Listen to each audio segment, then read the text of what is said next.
All right, all right, all right. Another day, another dollar. Let me free Willie and get rid of that. And we are up to date.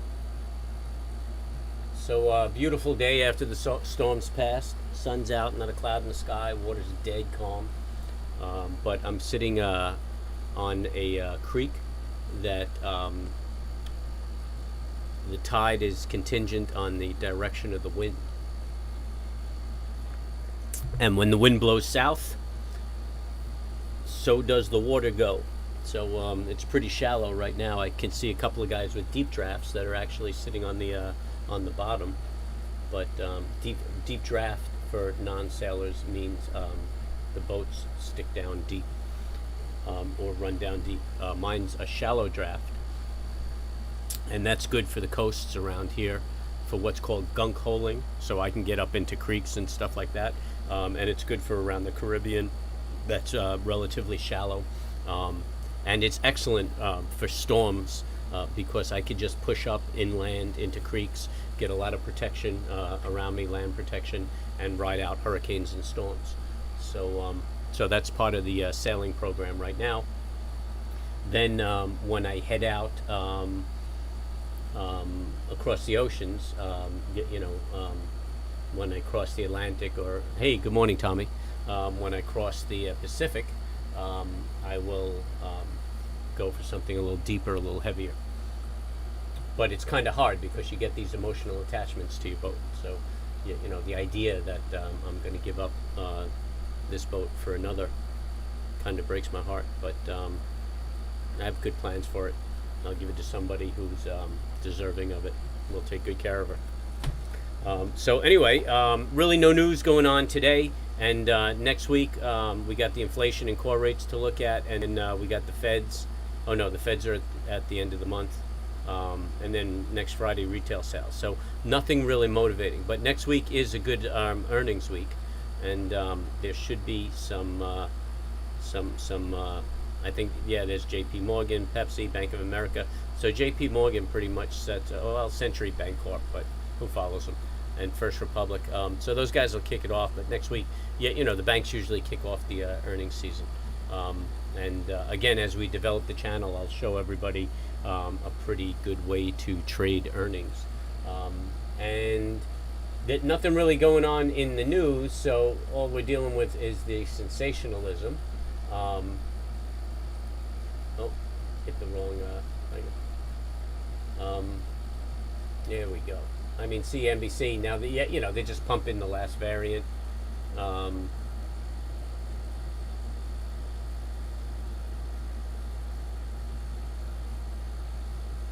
they're doing a crypto exchange. Oh, here's an interesting article for all you AMC fans. Barry Diller says streaming service killed the movie business as he knew it. I didn't delve into it, but that's about it. And then obviously the pharmaceutical companies pushing the idea of the comeback on vaccines. So to look at, let's get started with the day. And the daily on S&P 500. We have that nice doji. I don't know if I'll really call it a hammer. The body's kind of small, but that's a good reversal doji. We're gonna open up. I think we're about. Actually, we don't have to think. We could just take a peek.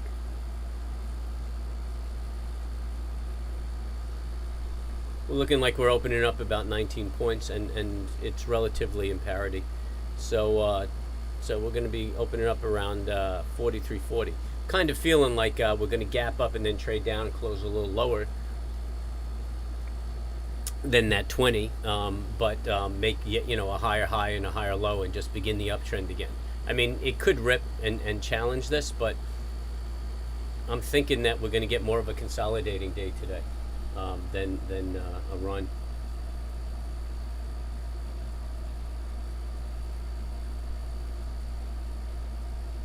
Yeah, they say it's dangerous, but it's just more contagious, apparently. Yeah, at least that's my understanding. But I mean, I'm not seeing a lot of problems. Although Maryland said that everybody who died in Maryland in June was unvaccinated and died from the Delta. Um, so, so I guess you got to consider that. But anyway, back to business. So on the 60-minute, just to see what an intraday looks like. I don't really like that momentum, but we're going to pop up. So that's going to really pull the momentum up. I don't know. I mean, I don't know if we're going to close that gap. I'm just feeling, yeah, and if we pop up, actually we open up at a half gap, so that's usually what you should expect. And then I think we're going to have a consolidating day, close the gap, and close inside there somewhere.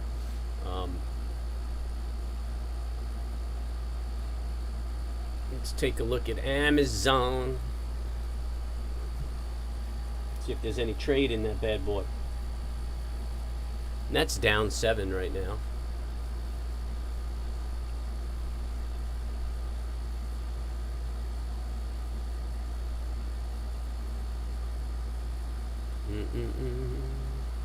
So it's just going to consolidate, but it should give us an opportunity to catch a break, which is which won't be too bad.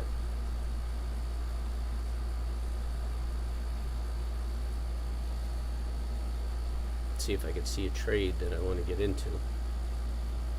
You know what? I'd probably wait for it to break the high. That's a pretty big range. I mean, to go down and test the low. Yeah, I might take that. 16 to 89. We can keep our eye on it, see what it does. See if Tesla's offering us anything on the inside. What's Tesla doing right now? Tesla's up 3 shticks. Yeah, so Tesla's kind of breaking out of this this high right here to make a new high. That's a good move. I mean, we just got to fight through this congestion. It's 65, and then I think we could get a good run on it. You know, maybe a 73 target, breaking that 60. So we'll keep an eye on what Tesla has to do today. Bitcoin.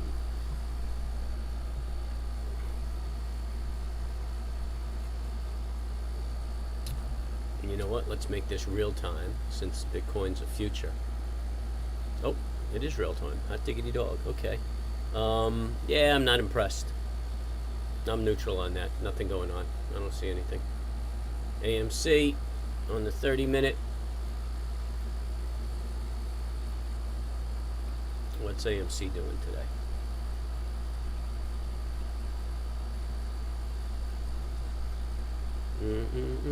It's up a stick. Am I looking at that stick? Yeah, I'm real time. So glitchy, this that software. So the momentum's neutral, nothing going on. You got a good resistance right here at the 49. I mean, if you were looking to take an entry, you could do it on the break of that 49. Excuse me. Swallowed my tongue. You could argue that this is the neckline to a head and shoulders. So we might see a retest. It might push up.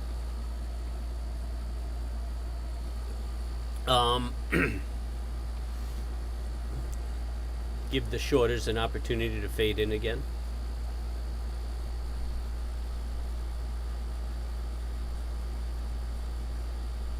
So you could watch that if you're playing with this. You could look for that break right there. I wouldn't even call that a head and shoulders. Just nothing exciting. I know that people are just trying to find a reason to get into it, but you know, if you wanted to get into it, you could do it on the break of this resistance. But this is a pretty nice 50% retracement on that pullback. So, you know, I mean, if I was trading it, I'd try to enter a short right around here and then take it down again. You know, that 30-minute momentum could be fading out. Bank. That doesn't look weak either. So, might be gaining strength there. I still would be looking for a short at that. I mean, the daily is just atrocious. I mean, that sucker hasn't turned. Although it looks like it is kind of waning around. That bar was pretty helpful. That's a powerful engulfing right there. And that was pretty helpful. So another trade, actually a more probable trade, would be taking the break of the high of 49.79. That's a higher probability on that trade. CLOV, I'm tired of CLOV. I'm getting rid of that bad boy. The Qs, for some of my free folk out there who like trading that. Bink. I mean, the momentum's in an uptrend. This is obviously bullish. This is a pretty big move, man. I mean, I always feel better when you get a retrace. This is pretty cool. And this is real time, right? So, today's the 8th. No, today's the 9th. So, let's see what the futures on NASDAQ is doing. Actually, I'm going to move this over so I don't have to keep losing it. Okay, the futures are down 7 right now. So, you could argue, well, I don't know how that translates onto the QQQs. It would be down 7, so that's a 10th. So, you'd be at 58.7. So you're going to open up on an inside bar on the QQQ, which gives you an opportunity. You know, if you have an inside bar, you could trade this break to the upside. Go right to the 30s and see what our short-term time frames look like.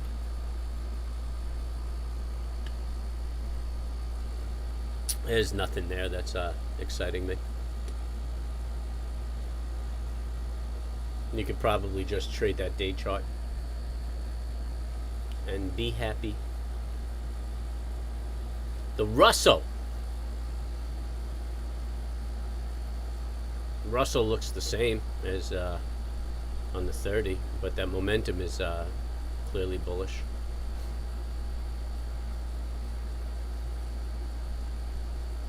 On the daily, it just seems like it's in a consolidation. I draw a trend line. Looks like we're in a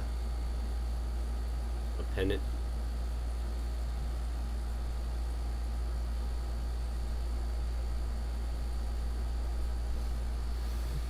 And you could just watch for a break of that pennant, and there bees a trade. That's pretty good. That's the most promising. Just play a break of the pennant. And yeah, the Russell's up 28, which would account for 2 points here.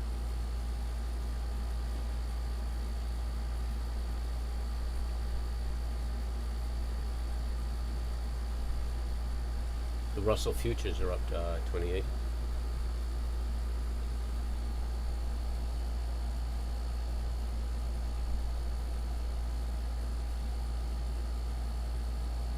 So that should make a pretty big gap over that pennant, I'm thinking.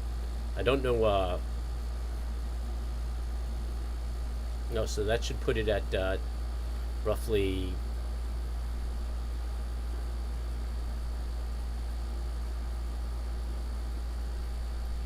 I'm thinking like 23, but that doesn't seem consistent with what the Russell would be there. I don't know. Tracking these ETFs are a drag. Let's just look at RTY. No.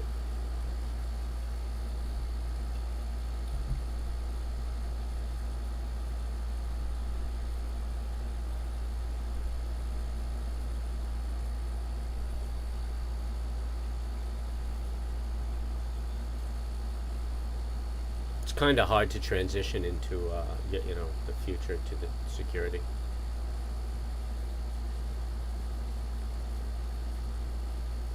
So up 28, would put this at 73 from the close. So we'll gap up, but we're still in this consolidation. So yeah, you could, on the IWM, you could just look at that pennant as the breakout. So we're going to open up inside the pennant, and then just use that pennant as a breakout point. Or we may just remain in here and consolidate, you know, which is a fairly decent range.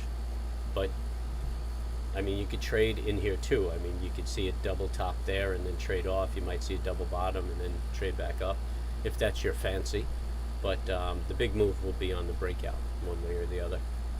And the VIX, we've gotten some call for the VIX. And hello everybody who just joined us. Make sure you hit the oh, I see I'm having a hard time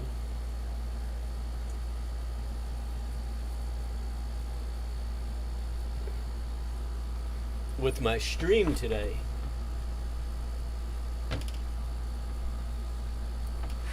Let's see. Nope, that's not going to work.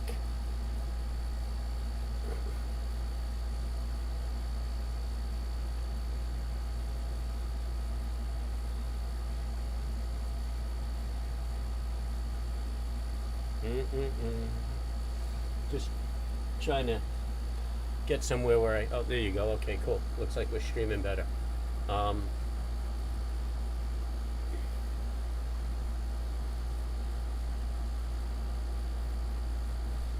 TLR... Oh, I didn't do the VIX, did I?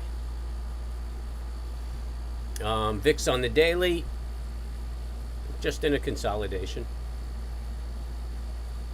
I know somebody out there likes to trade the fear gauge. So, yeah, it's just consolidating. I mean, there's nothing that I see in there.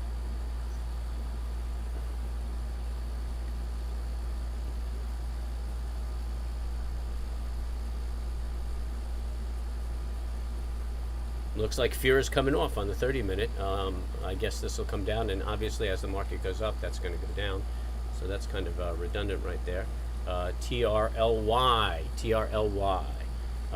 In consolidation, you could argue a head and shoulders right here, but that's the neckline. That would have been the neckline, so it already did the break. It's not really running.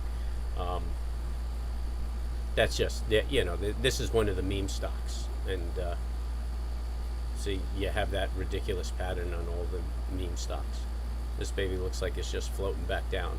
I mean, technically, you really can't determine if a squeeze is going to work or not. You know, you can determine if it is working, but not if it's going to work. And this is another meme stock. It's purple, and that's what my face would look like if I was sitting here holding this stock. I'd be purple in the face. And yeah, there's nothing on it for the daily. No setup I see in the 60. And I don't.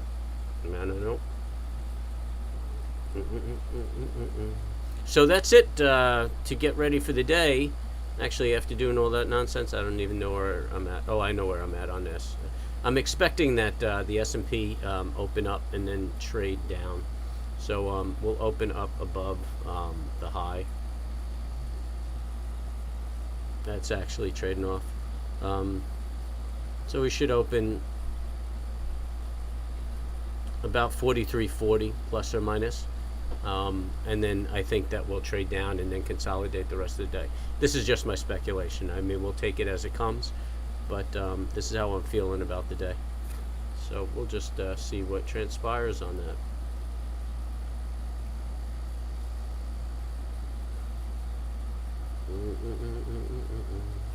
And that's the story for the morning.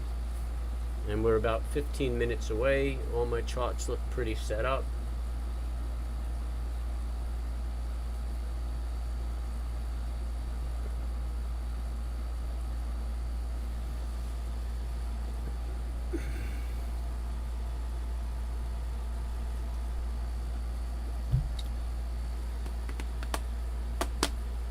Got my orders ready for my spread. Do I want to listen to music? I don't think so. I'm very disappointed, man. One of my earbuds is not performing.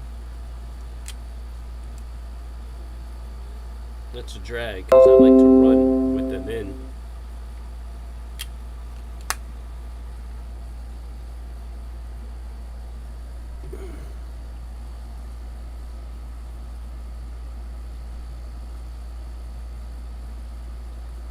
So what's going on with anybody or everybody? The whole world seems quiet these days. I know traders are out and about, so you're not seeing that much volume on the market. And it's not even the holiday season.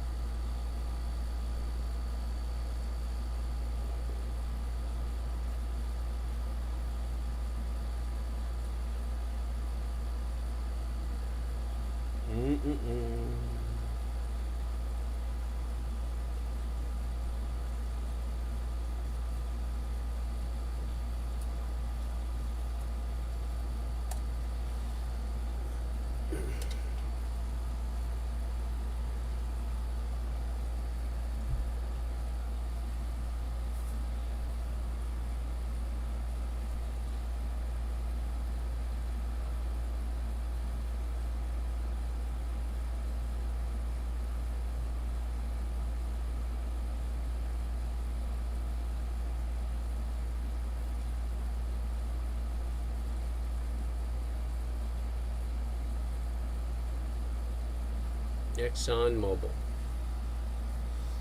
Not bad.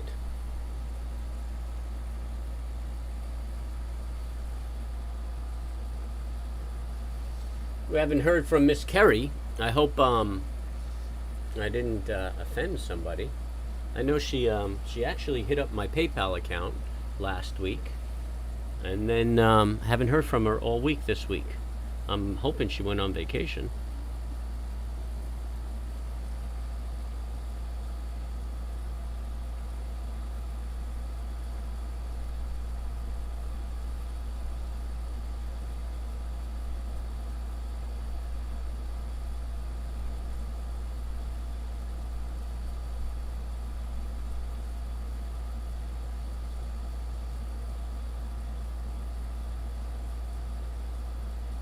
Oh, and we haven't heard from Liz. I guess I just can't retain the women. Story of my life.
What do we have? 5 minutes to the open.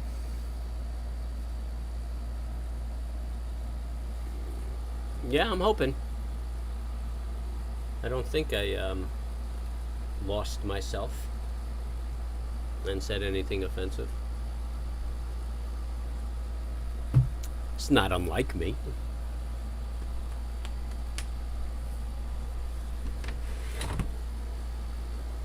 Ooh, it's heating up already.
Mm-mm.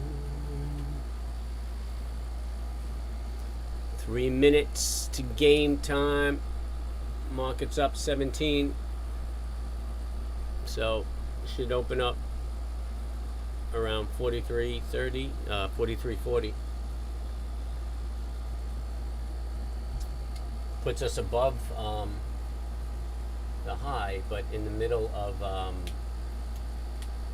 Wednesday's bar. It's a good move though, man.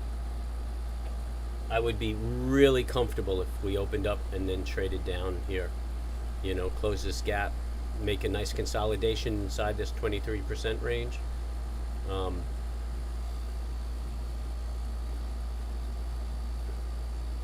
I'd be really comfortable with that.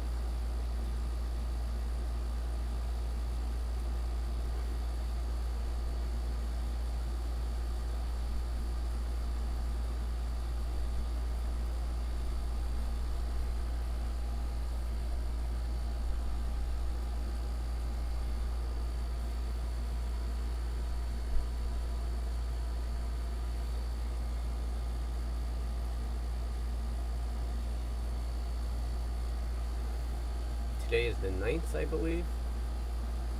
Today is the 9th.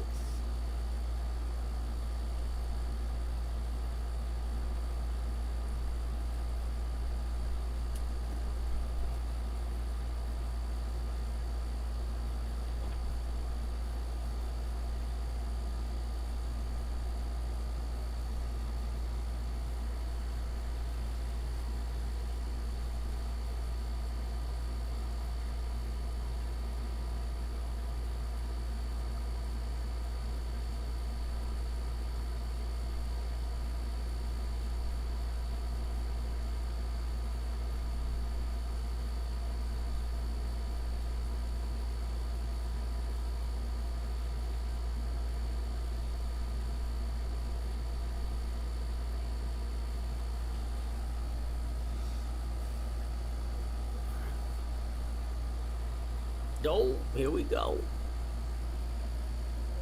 10 seconds to party time.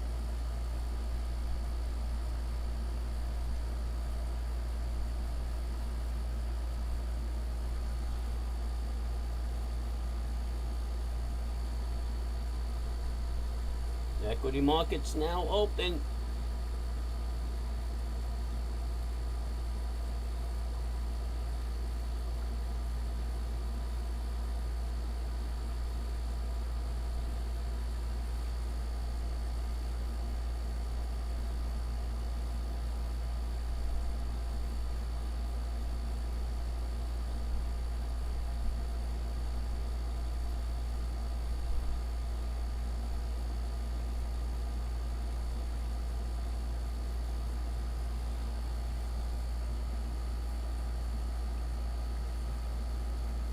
Do it to me one more time.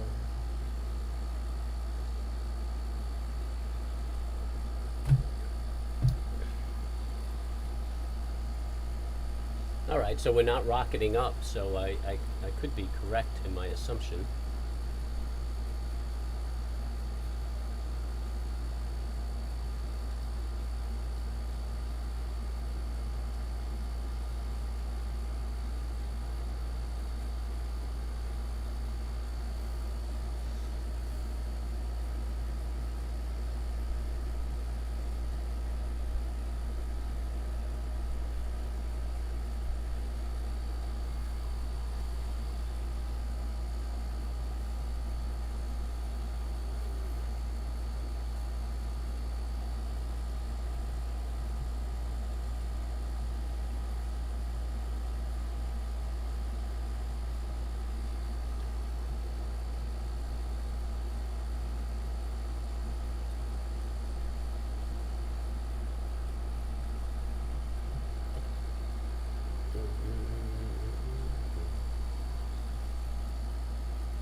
Got a bull flag triggering on the 32nd, and we're testing the high right now, and we're breaking.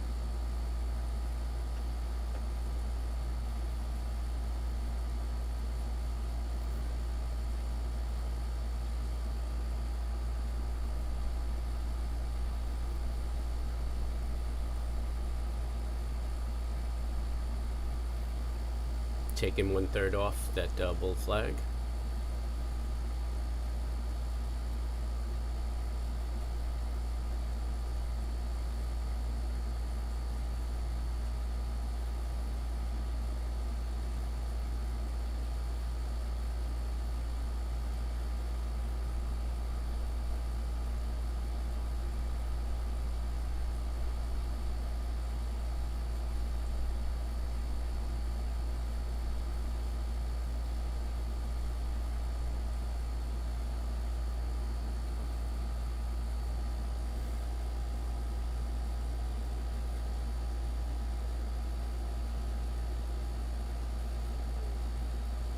So my target's about 43.50 if we keep moving up, but I just got one off on that bull flag on the 30.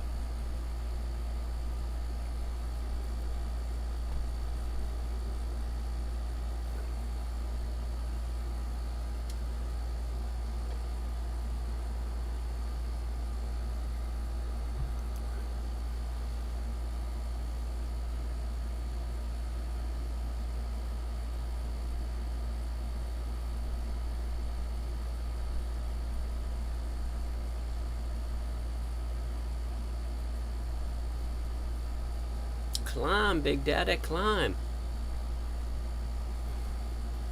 Moving 1/3 stop. Oh, it's gonna stop me out right here. Oh, didn't hit it.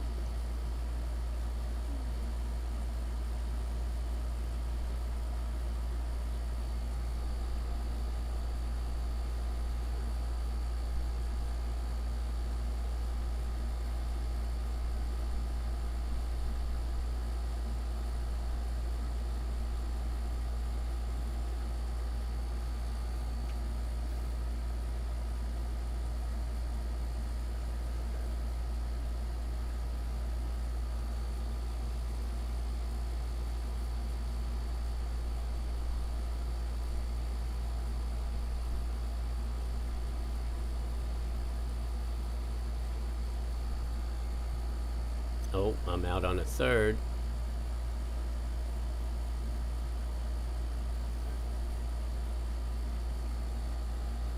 Got my break even right there, and I'm out. All right, I picked up a buck on 2/3 of my trade.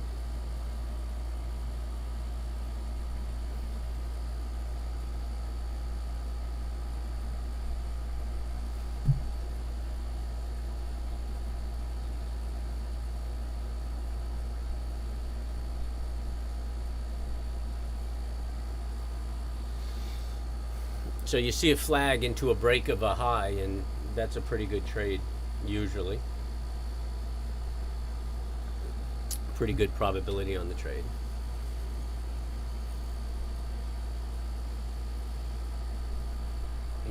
just watch it.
Come on, trade off a little bit. We don't mind. Got a bull flag building on the 5-minute. Momentum is really strong on the 5.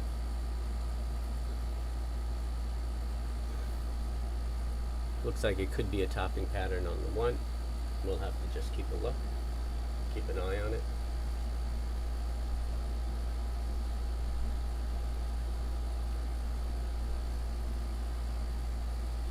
Let's get rid of this AMC nonsense, put some Amazon up there. Maybe there's some money to be made in Amazonian.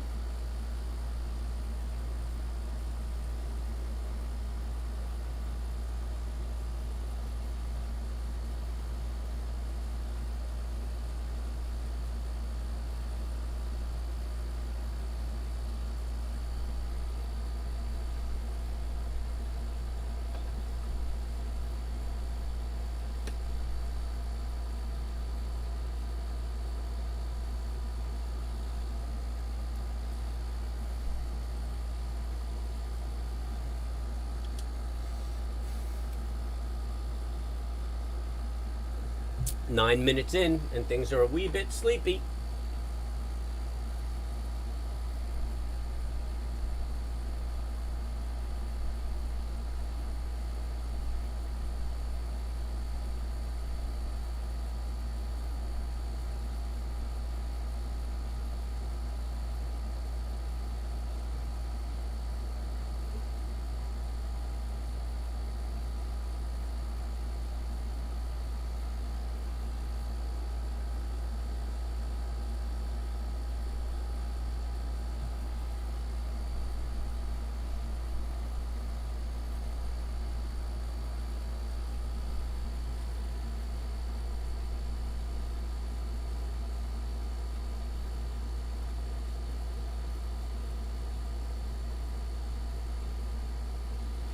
Man, there's no volume.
Wow, it's so quiet. I might as well put the whale sounds back on.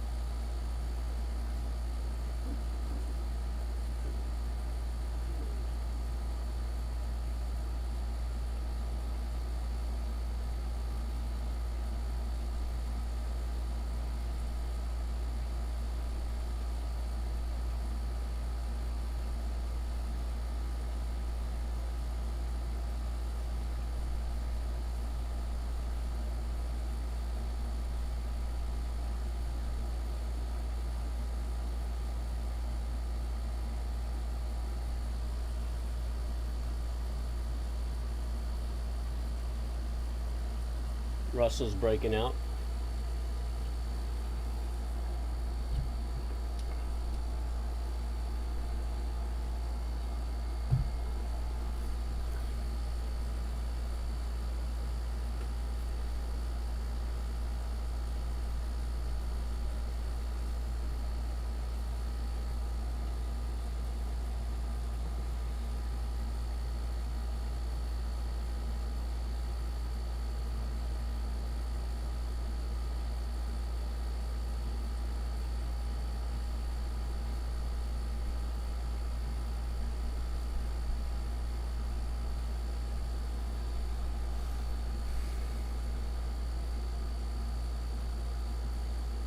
Composite's not that strong.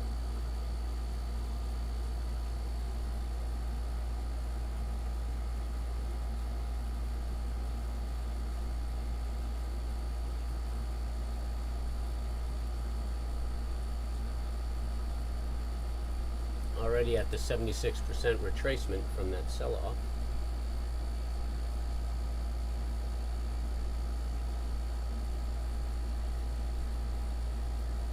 No, and she is just moving.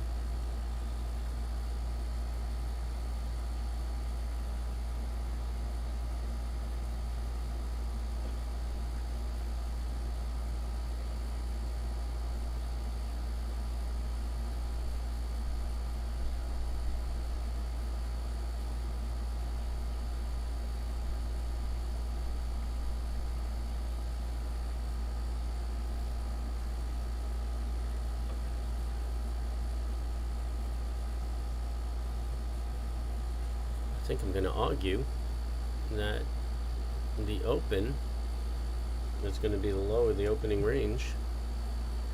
Still got about 15 minutes to go.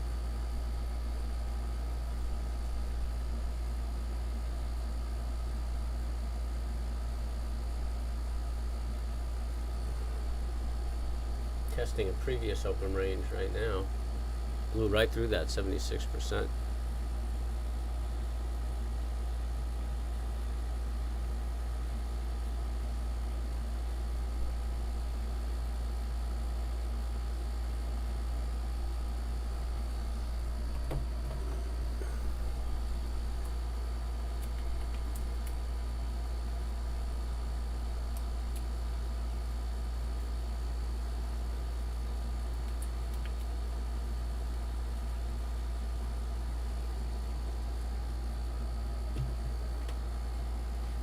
Whoops.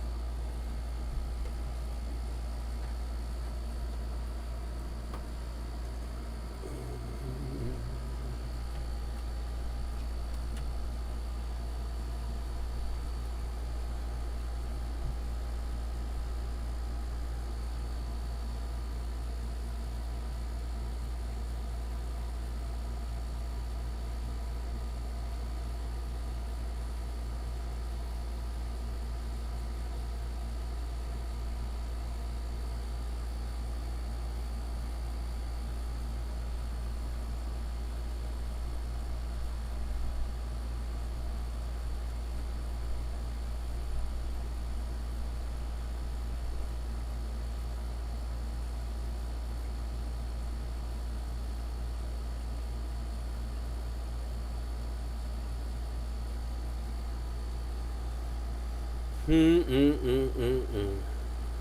right, that bar is not giving up.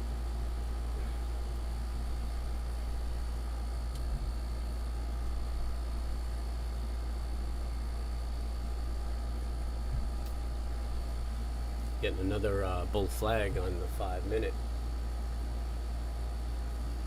or at least it's building. That's a good consolidation bar. Still have 3 minutes to go on that bar.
They're looking at the same thing I'm looking at.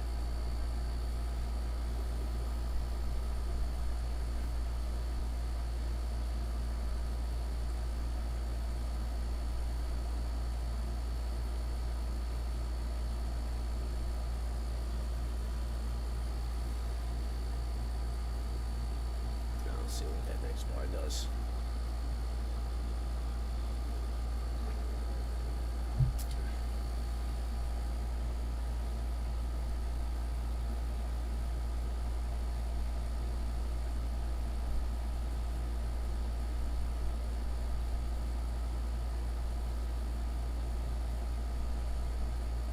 Super job, buddy.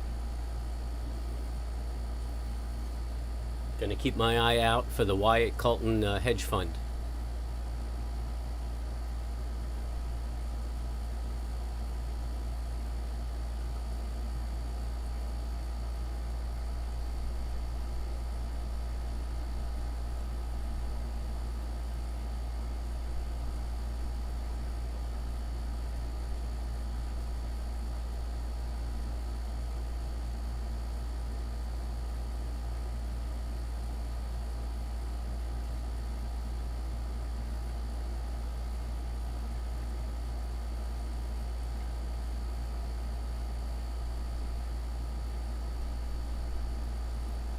There goes that 5-minute flag.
Looks like a double top on the 32nd, but that flag, well, it hasn't triggered to fail. Has it triggered?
just a slow grind.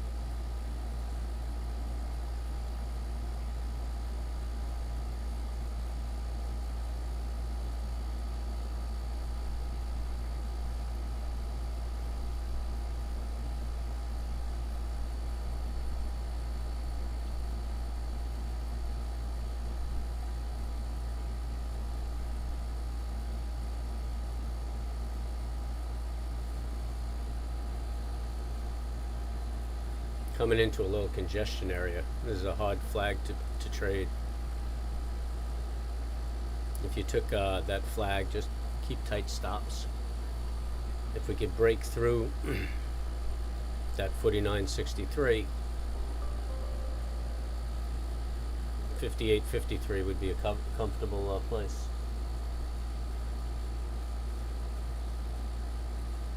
Comfortable target.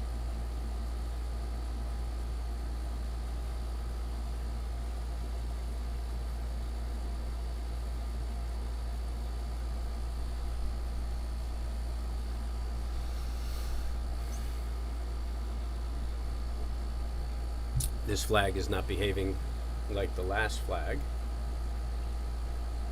And you can see right here, just created that flag, broke and ran. This is not what you want to see.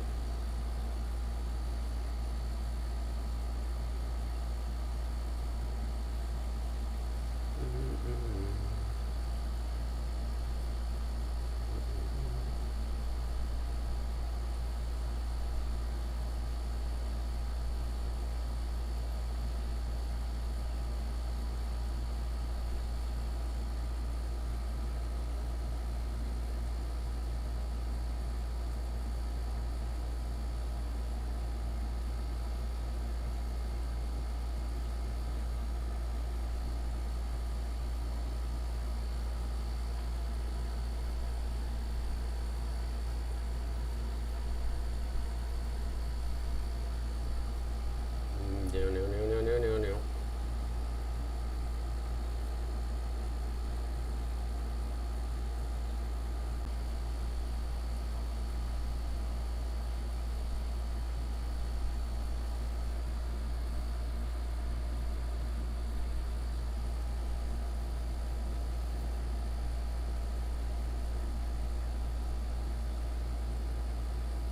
That's all right. The flag still hasn't failed. You can move your stops to a break even.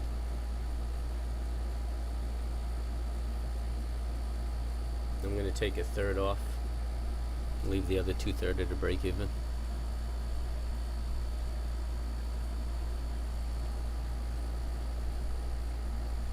Come on, a little more.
What are we looking like here? We're looking like we're getting tired. I'm taking another third off right here. So I just have 1/3 left, and I'm going to leave that at a break even. It's just too sleepy. Although the 30-second looks like it's tapering out.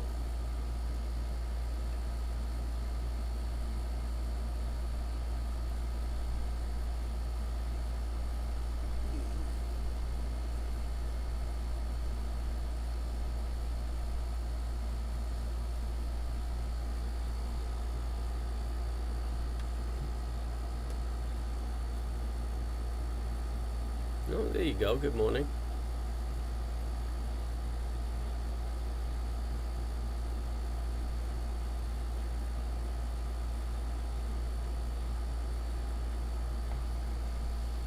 Oh, good morning, starshine.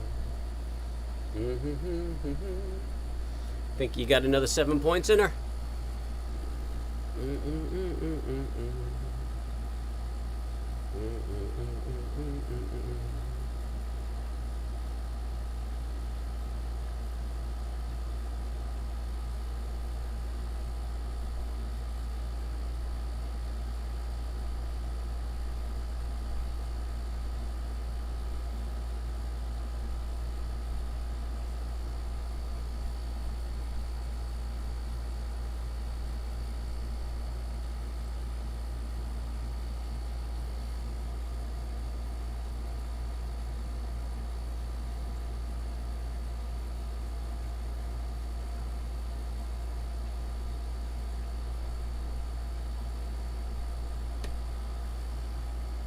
Oh, yeah.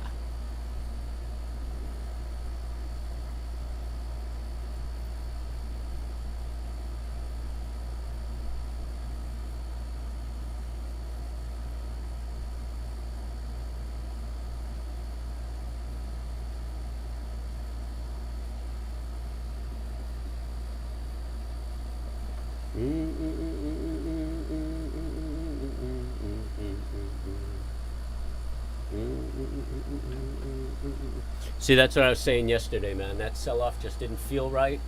This is a bullish market. It was a ridiculous reason that it sold off. Yeah, you know, and really it was the Europeans, which I understand that they're reacting to what their environment is, but they traded off the futures, which encouraged people to sell off yesterday, and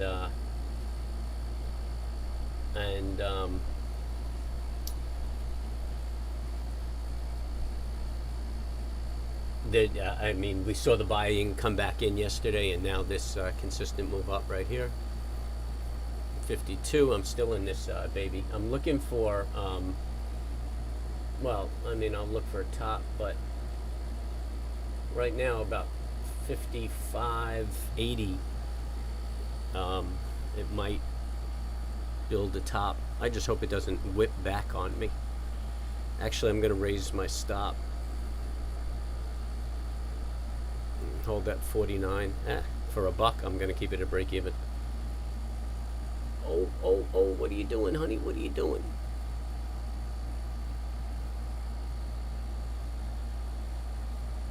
Composite's still going. Russell's still going. Dow's still going. You should still be going. I mean, that's a lot of flags, actually. I'm going to put my stop right up here. Oh, and I'm out. Oh, look at that. I moved my stop right into it. All right, that's 2 good trades for the morning. What do you say? Wrap it up and go sailing?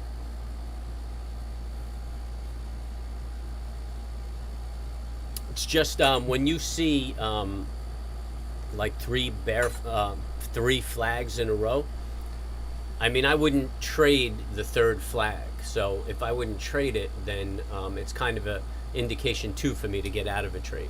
You know, like I would have taken that flag on the 30.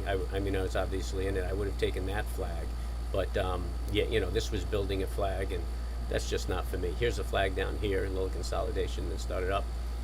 Just looked like this was overdone, and we're hitting some resistance areas. So a double top seems logical, and we still got about a half hour before we got to expect a midday reversal. So this could march up a little bit. Russell doesn't look like it has any signs of slowing. I really should be trading that Russell. I gotta look into that. The composite, little consolidation, but looks like it's still on its upward climb. So we could look at this as a double top. Could be a double top, but she's breaking through. Oh, it's going to hit my target without me. That's all right. I took nice positions. I made good money.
Sorry about that muting. I'm still helping this guy manage this Apple short.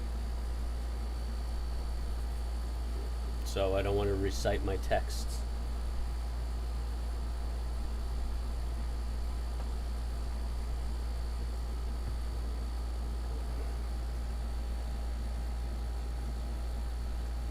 And Apple's looking mighty strong. Tesla's trading off. Amazon's kind of flat. Microsoft's kind of flat. S&P just keeps on keeping on. And what time we got? 10:07. We're up in a range. I'm just trying to get ready for that midday reversal. Be nice to get a third home run in today. See if I could outperform yesterday. Yesterday was a good money day.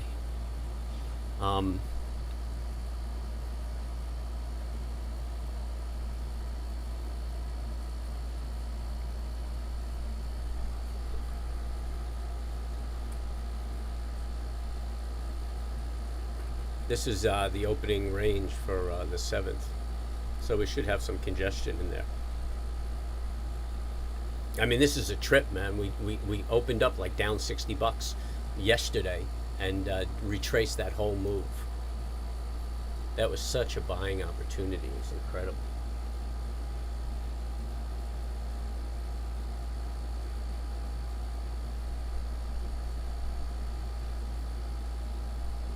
Now I'm just looking for a little pullback to get into some positions.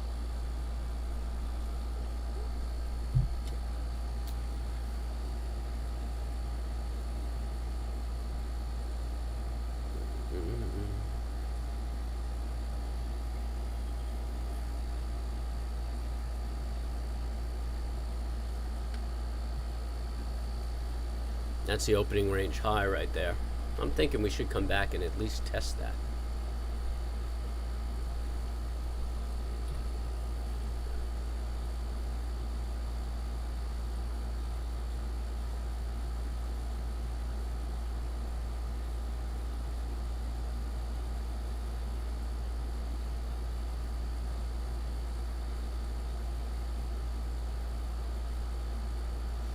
Momentum's fading on the 30-second.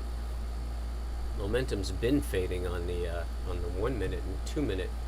It's the 5 minute which is giving us a hard time, which I lost our chart. Here it is right here.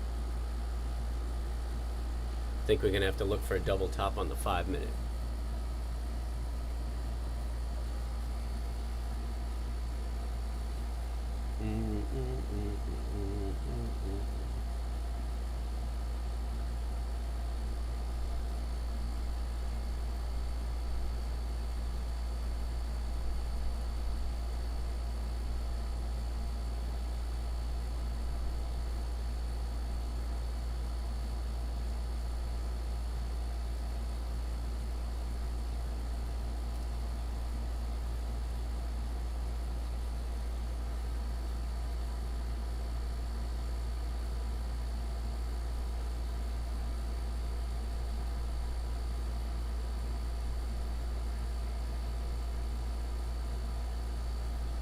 Come on.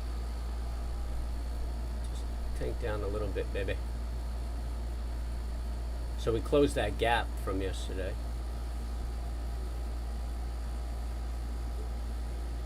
This could be a good place to look for a reversal.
Come on, I want a little reversal. Nothing too dramatic.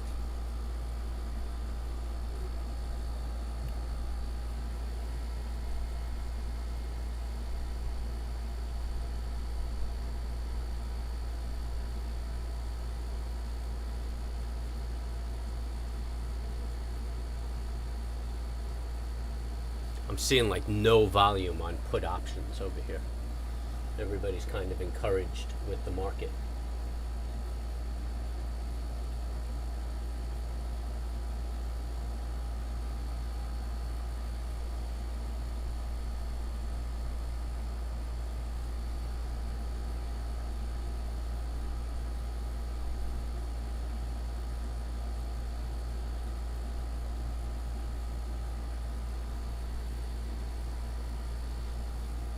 So everybody who's hanging out with me, if you're new to the channel, it's off-grid trading, and basically that's what I am. I'm off the grid. I'm either hiding out in the mountains or on the back of a boat. Right now I'm on the back of a boat. So hit the subscribe and hit the bell, because I commonly get knocked offline and I'll get right back up and you'll get a notification that I'm back up. And really, yeah, you know, we're just trying to show the free folk of the world some reliable and consistently used setups in the market. There's no magic here. This is what's done all the time by professional traders, and it's just consistent and reliable. Probabilities working in your favor, and you have a consistent income, and that's what trading's about. It's not exciting, and it's not a get-rich-quick scheme. It's consistent profits and reliable trades, and then you just increase your trade size, and that's how you get rich. If you like what we're doing, hit the like, and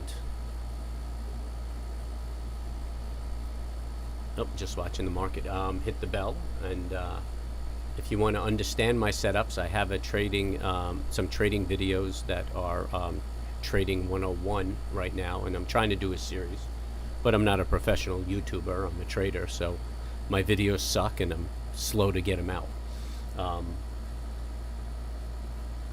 But I love answering questions, so if you got any questions, just hit me up in the chat. Happy to answer them, tell you what we're all about. And spread the word if you like what we're doing. And if you want to support the channel, there's a link, a PayPal link, that helps support the channel, and maybe I can get somebody who knows how to make videos and we can improve the quality of the videos. But my priority is the quality of the trades. There you go. Okay, it's a little early for a reversal, but that looks like it was a good double top.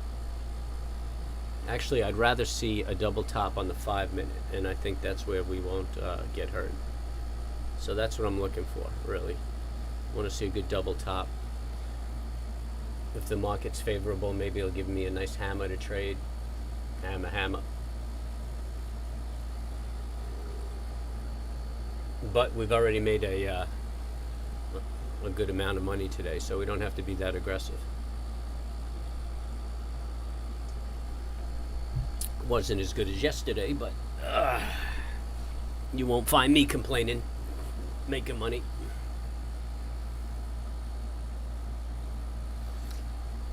Especially since we're only working an hour or 45 minutes.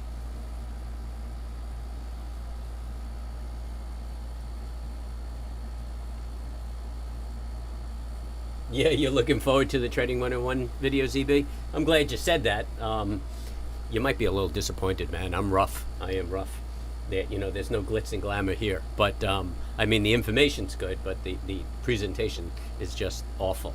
But maybe that'll be my thing, Just, I'll be the best lousy YouTuber out there. But I appreciate it, man. If there's anything you need clarity on, just feel free to jump into the chat and hit me up, and I'm happy to clarify what I'm doing and what I'm saying. But basically, we look for 3 trades during the day. A morning breakout, a reversal, an afternoon breakout. I try not to enter a lot of trades each day, and I'm not looking to catch every move. I just want a good aggressive move, make myself some money, and then step away, because every time you enter a trade, you're also opening yourself up to risk, operating cost, and things like that. So just good quality trades, good quality setups. Actually, I think we've been doing this 3 or 4 weeks. I think we had one unprofitable day, and that was like maybe we lost 30 cents a share.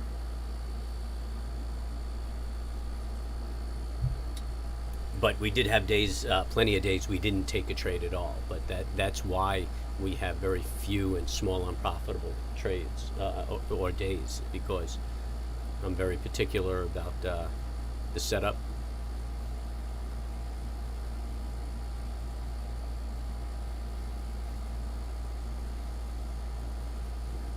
Now we look like we just enter in a range. I mean, we could be building a double top on the 5 minute, or this might be another break to the high. Let's see. Composite looks like it's putting in a double top. The Russell looks like it's rounding out. It looks like the S&P is the strongest out of all of them. Dow looks pretty hardy too, man. I'm getting beat up on my spreads. I can't get a spread off. I could use a retrace. If any of those stock gods are listening, there you go, breaking the high. I'm not going to take this break.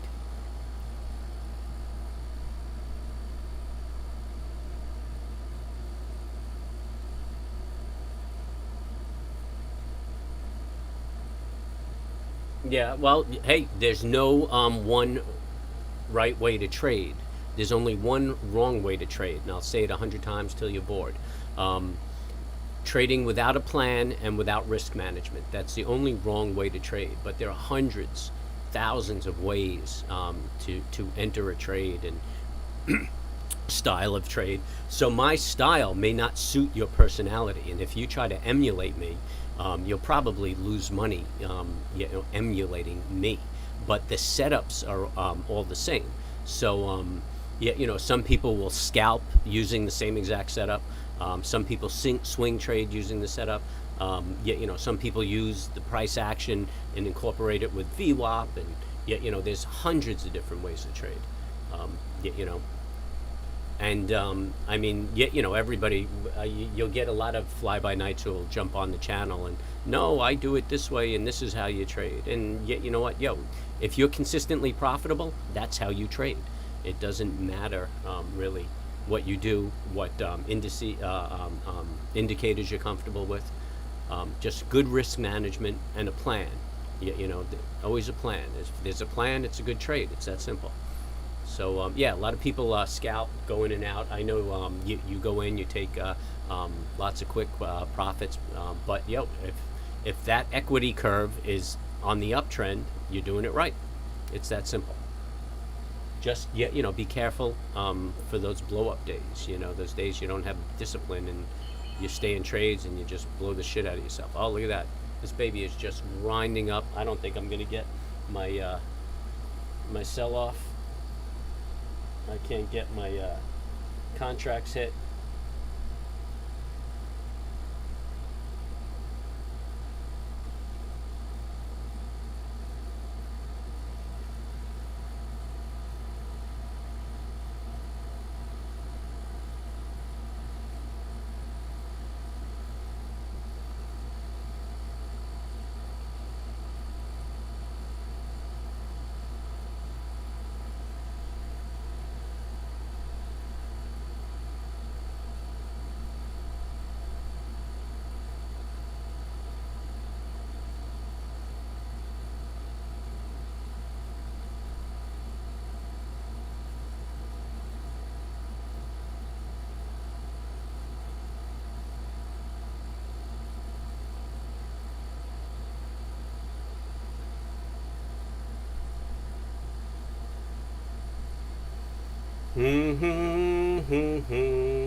Sorry for the delay.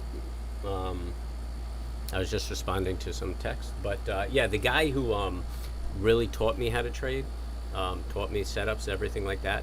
I don't trade anything like him. I mean, generally, the setups are the same, the general concepts and stuff like that. But when I hold to exactly how he trades, I lose money. But he can be consistently profitable right next to me, and I'll lose money. It's just your trading has to suit your personality. That's probably the most important aspect of trading.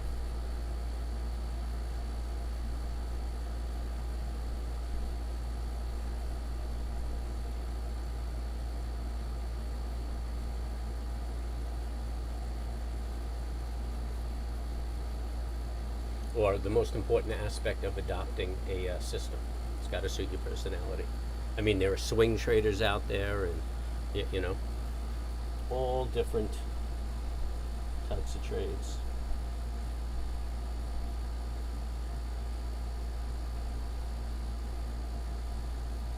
Man, there's just no action on puts.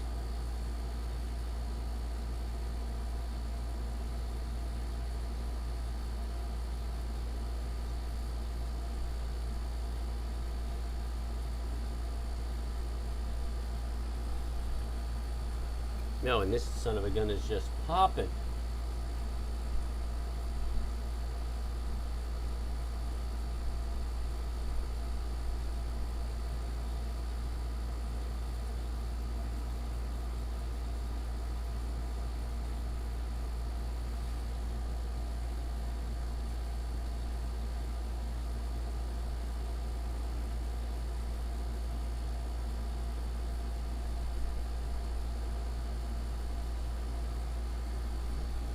I mean, this is where the midday reversal should be.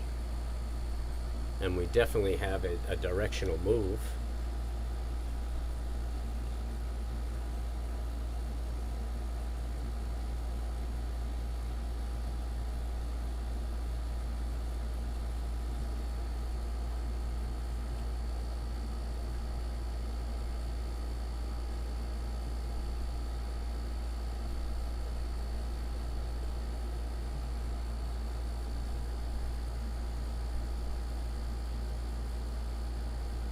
Not a lot of volatility going on though.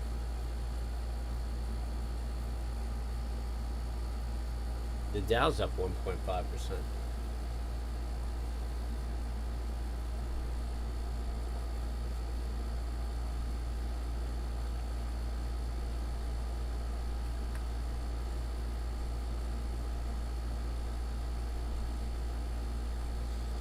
$61.88 is the close on Wednesday. So that fills the gap that we had yesterday, that crazy gap down. So, I mean, it's a good target to look for the reversal.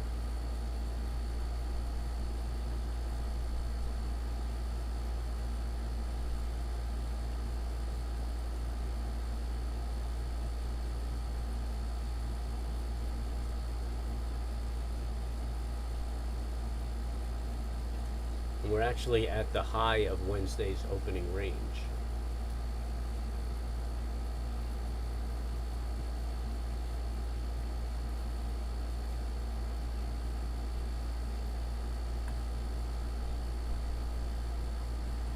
$58.13, that's the number.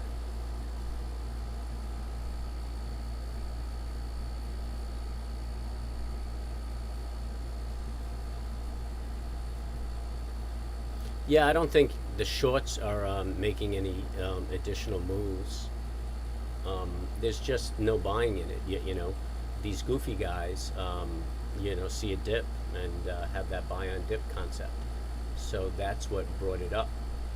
But, you know, when the buying dries out, then, you know, the stock just kind of stagnates.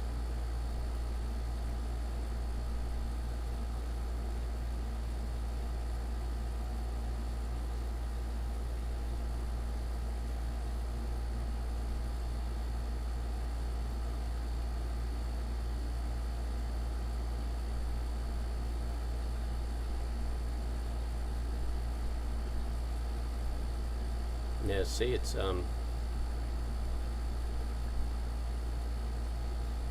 really no volume. You know, if shorts were getting involved, you know, there'd still be volume on it. But that's that's a pretty good run up. That's a strong bar. Little consolidation. I mean, you could argue that's a flag. It probably will be stale today, and then Monday you could break that flag and make the move up. You know, there's nothing really negative going on here. Just looks like a little consolidation. I mean, it's just, I don't know if the ape nation is savvy enough to, you know, take a flag as the trade. You know, their concept is buy on dips. So we'll see how it plays out tomorrow. I mean, unless this thing turns around and does like a tweezer or something.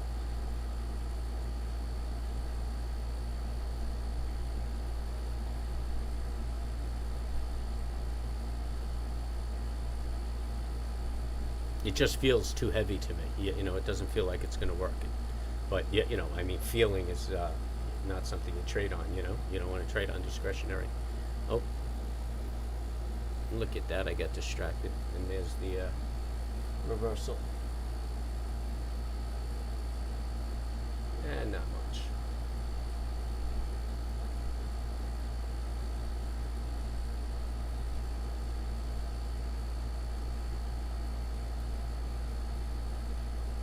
I think the reversal is going to come on the 5 and the 2 minute. That's the top I'm really looking for. Just seems like a lot of noise on this 30-second.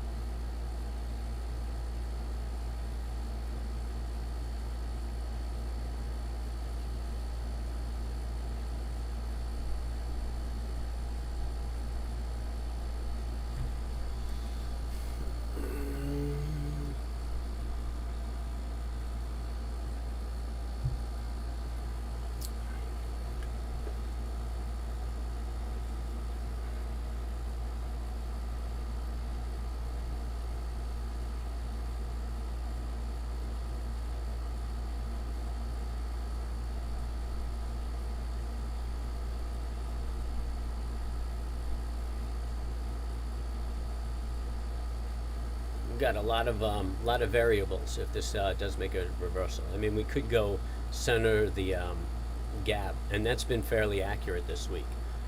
Or we could go to the bottom here, or just take this run up right here. But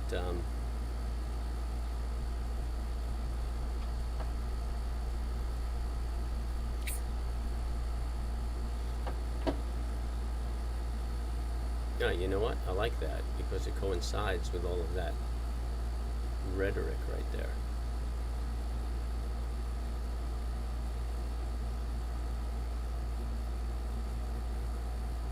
Yeah, actually, you know what? I'm going to hold the bottom.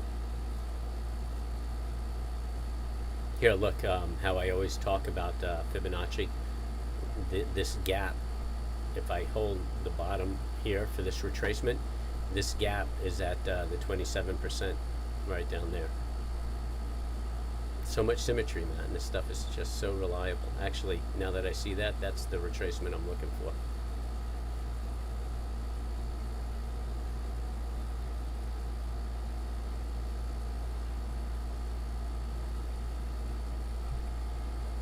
The universe is an interesting place.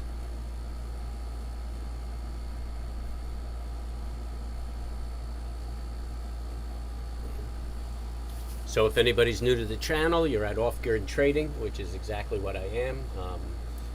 I was in the industry for nearly 30 years when I do the math. Or actually to this point 30 years, so I've been out of the industry about 10 years. So I got about 20, 25 years in the industry. And I just got disenchanted and decided to go off grid. So I hide out in the mountains, or I'm hiding out on a sailboat right now, and I make a living. I make a very good living, and I don't have to deal with all the nonsense of society. So this is what I'm offering everybody. And you can join the Free Folk Nation just by subscribing and hitting the bell, because this is off-grade trading. So my streaming is not as reliable as everybody else, and I get knocked off. And when I come back on, if you hit the bell, it'll let you know exactly when I get back on. And could happen 2 or 3 times a day. And hit the like, because that's like tipping your host, and I appreciate it. Check out some of the training videos so you understand what I'm doing here. And I call out the trades and the setups. Even when I don't take them, I kind of demonstrate what's going on so you know how to look at it. And if you have any questions, hit me up, man. I love the content. I like to look to and talk to new people. And trading is boring, so you give us something to talk about. And hey, we can get controversial too. We talk about everything.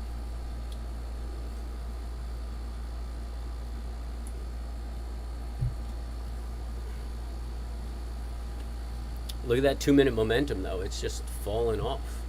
Just not giving us a double top. There's no volatility.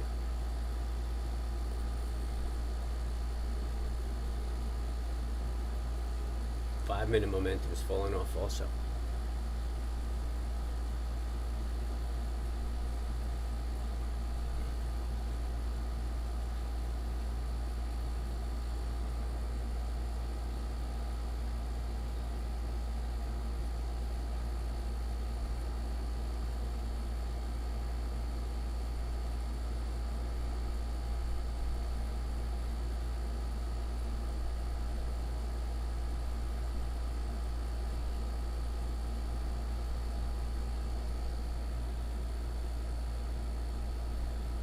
I appreciate that, man.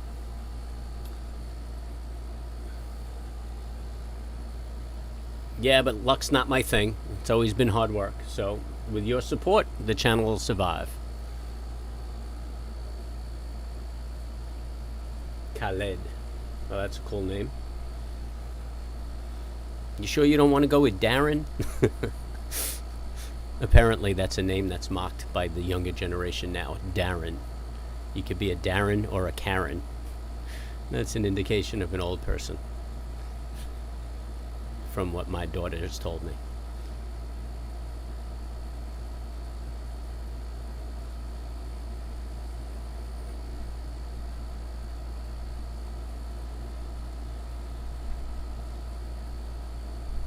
So Khaled, if you like it, tell a friend, man.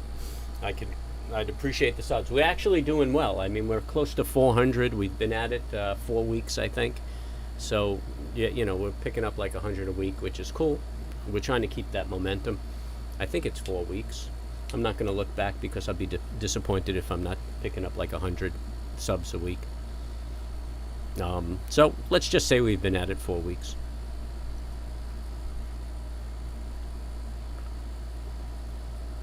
Just knocking on that 400 door. So anything you could do to help me get over the hump, I appreciate it.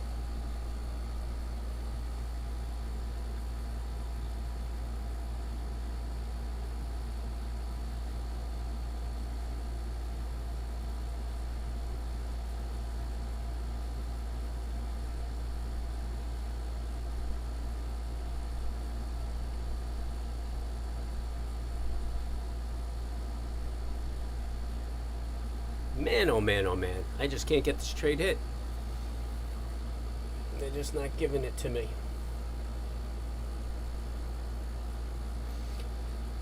So in addition to directional trades, I do spread trades, which are just consistent income trades, and I do them about 3 or 4 times a week, and very conservative as far as risk goes, very manageable, but just very consistent. So I'm not pressured to take trades that are unnecessary to try to make a living or what have you. It just keeps on rolling.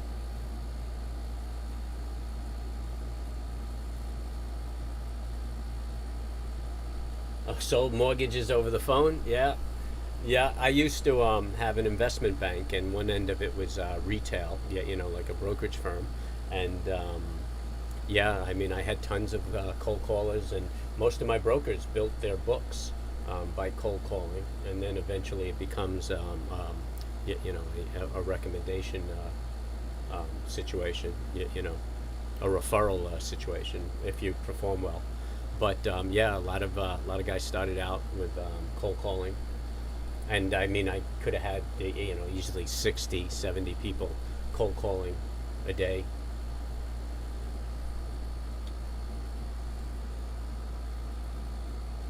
I mean, back in the late 90s, I remember phone bills like 30, 40,000 a month.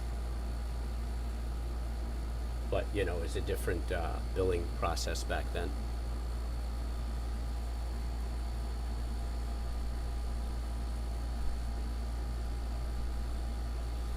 So, I mean, things are just looking strong, man.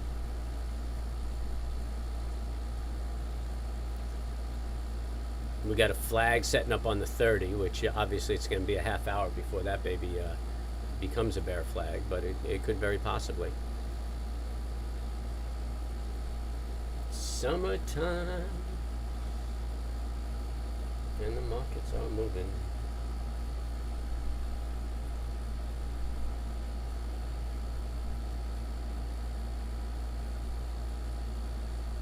Yeah, you got to be good with rejection. When you're cold calling, you got to be comfortable with rejection. I mean, I saw a lot of. I mean, it was a revolving door in that industry, my industry, with new brokers, because so much rejection in cold calling.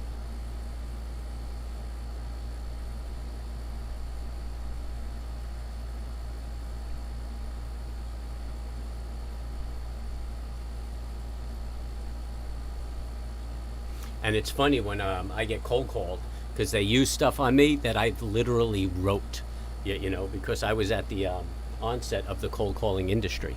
So, I mean, we used to sit down and just write these pitches, and it was like a party. I mean, we'd hang out and get drunk at the coffee at the conference table and just write these pitches and these rebuttals and this really funny stuff, and you just sit there hysterical laughing at some of the things that you come up with, and then it's really funny when you listen to brokers use it on the phone, in the office. And now it's even funnier. I could be driving in my car and somebody's hitting me with control blurbs and stuff that I wrote. I was like, oh my God. It's like, dude, you have no idea who you're talking to. And with the assumption of the close and everything like that, it's all very comical.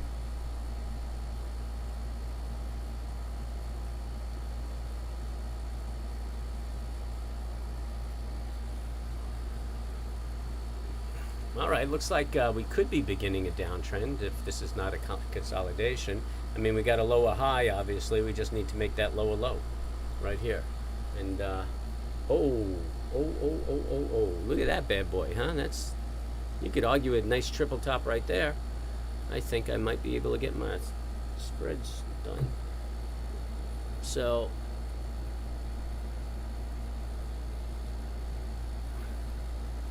we could break that line. What time is it? Nah, it's getting late in the day. This is the time. If we don't get a reversal now, we're not getting it.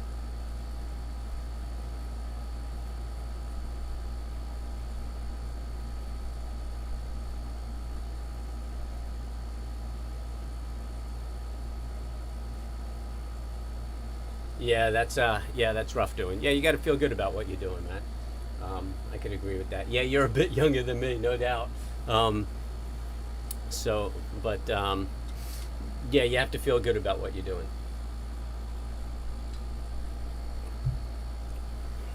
But you know what? If you got some loans and the people manage the loans and you're able to put people in homes with lousy credit scores, I mean, there's something to be said about that. You know, if they didn't get hurt.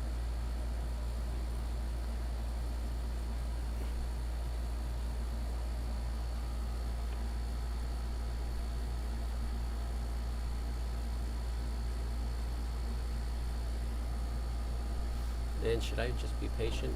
Nah, you know what? I'm going to get that sucker off.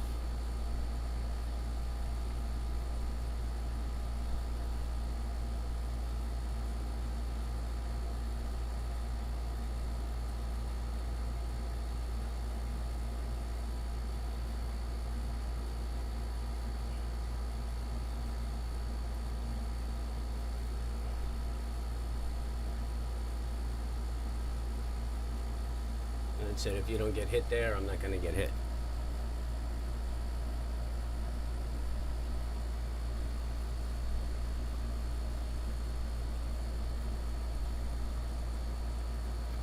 And there we go, about to break that line.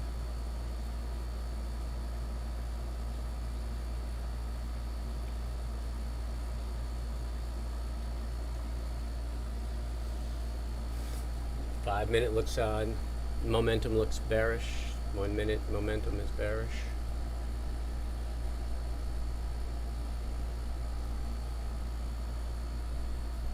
Oh, but she's rejected. Just not ready to give it to you.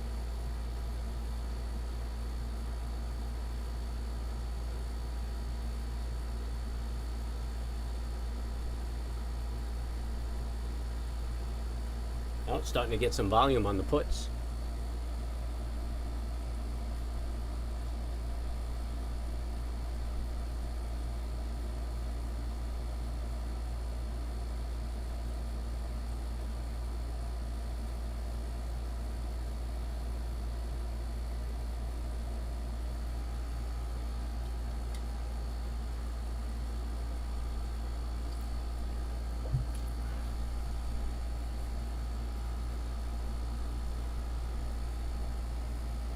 There you go. There you go.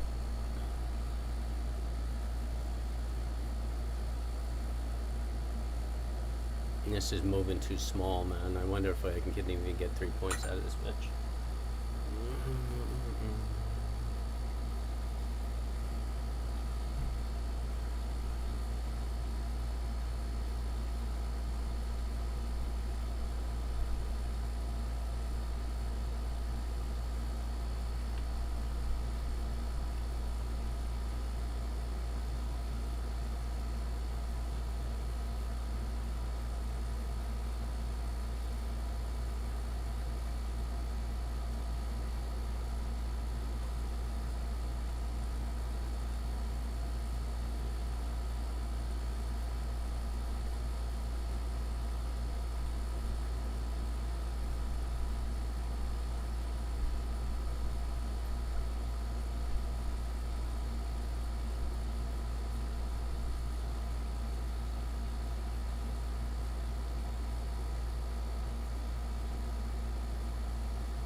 Yeah, yeah, I was thinking about that, but again, I mean, I'm not a professional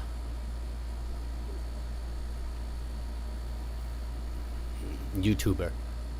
Yeah, so most of my time is taken up trading. I'll be hanging out here with you guys until 4 o'clock. Like the last thing I'm going to do is sit down and start editing. I mean, I don't YouTube for a living. I just need some company.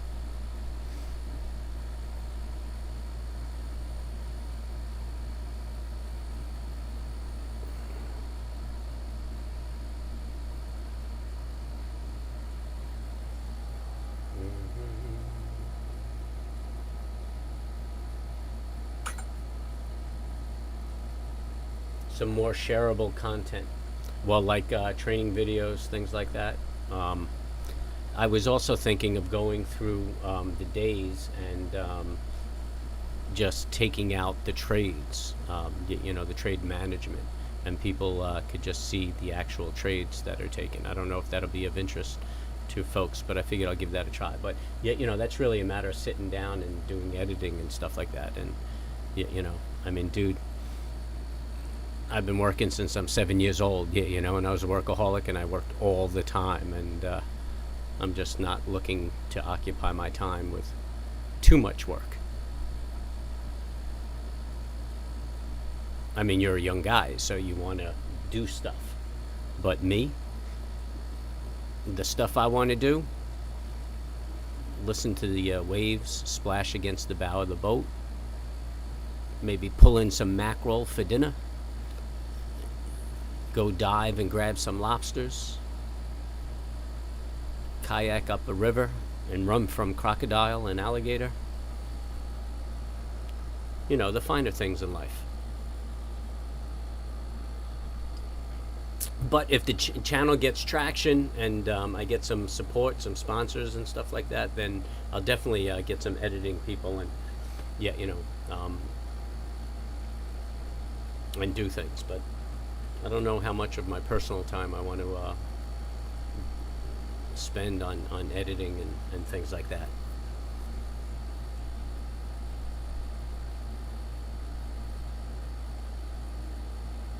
But I mean, if I could see simple ways to do it, because I see that I could highlight aspects of the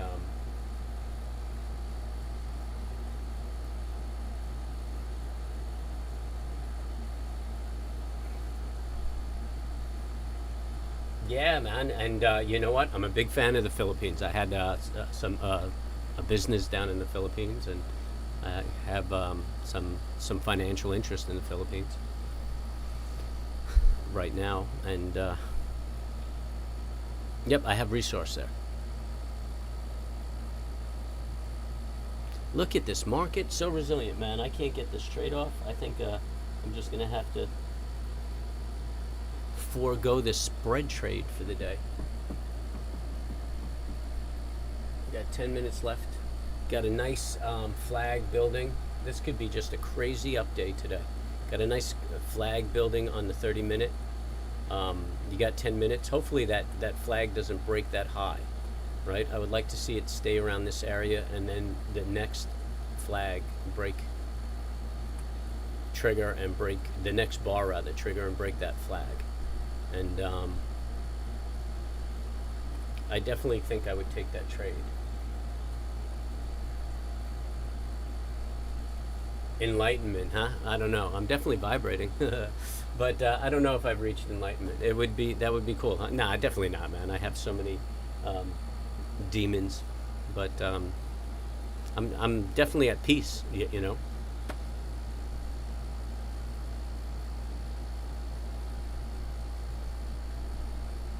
Whoa, nice engulfing bar on the 30. Yeah, there's just buying coming into this. We're not breaking the highs yet, though. Well, obviously there's. The Russell put in a top, and it's consolidating. The composite is just pushing.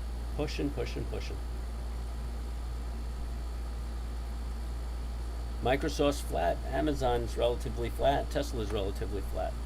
what are we buying today? Financials, well, financials are up 118, so financials are up almost 2%. I guess everybody's getting ready for earnings next week. And energy's up 1.5%. So I guess that's what's supporting the S&P right now.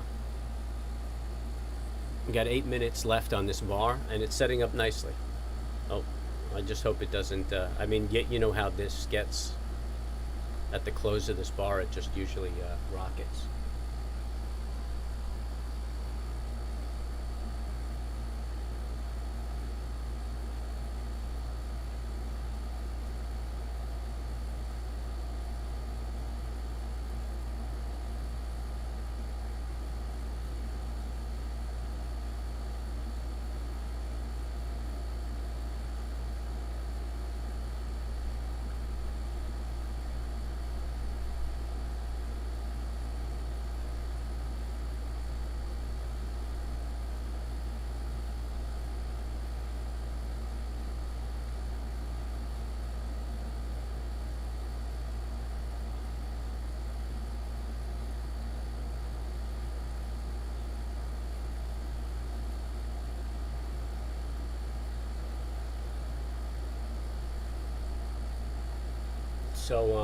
So that's good information there, Khaled.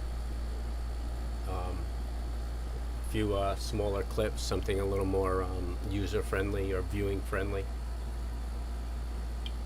I think I could probably achieve that without a lot of time. I want to try to highlight the trades, like I said. But I mean, obviously, my priority has got to be monitoring and my trading and focusing on that. I mean, in the first few weeks of doing this, I missed so many good trades because, my attention was elsewhere. But now I'm more comfortable with the stream and I have better situation awareness. But I don't want to complicate things. Oh, come on, man. Don't blow up this flag. I want a legit bull flag. I'm not going to take it unless it's textbook.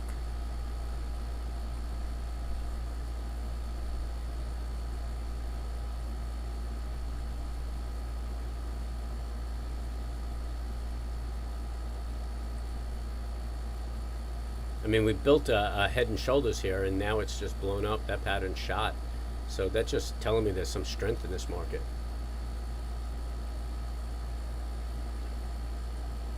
Two-minute is rolling over. Yeah, I don't think we're going to get a sell-off today, ladies and gentlemen.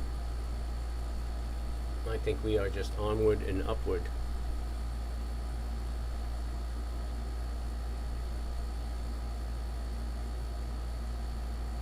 Now, there goes my 30-minute.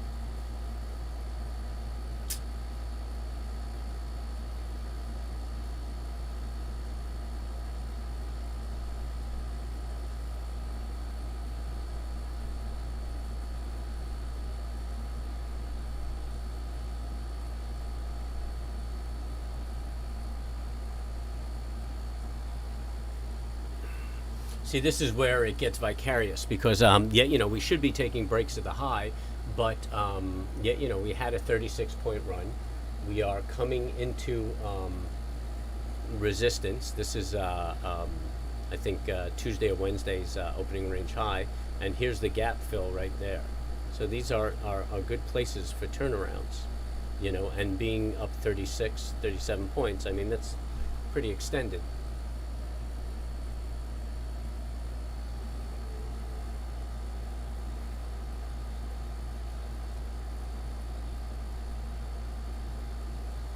Look at that crazy bar, man.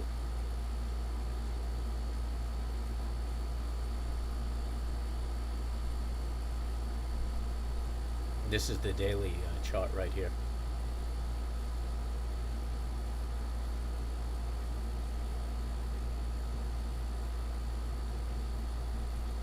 And there's my point right there. Look, it just made my point.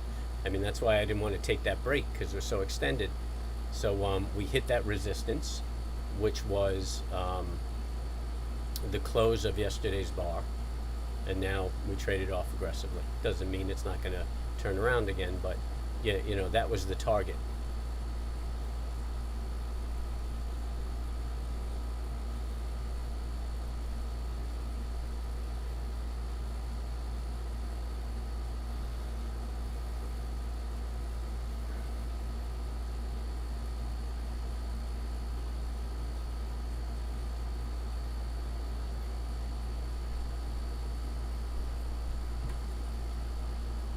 a good reversal doji right there. Let's see how it closes. Got 3 minutes. Might just get another one just like that and then a sell-off into the afternoon. Or it could break higher. I know that kind of sounds ambiguous, but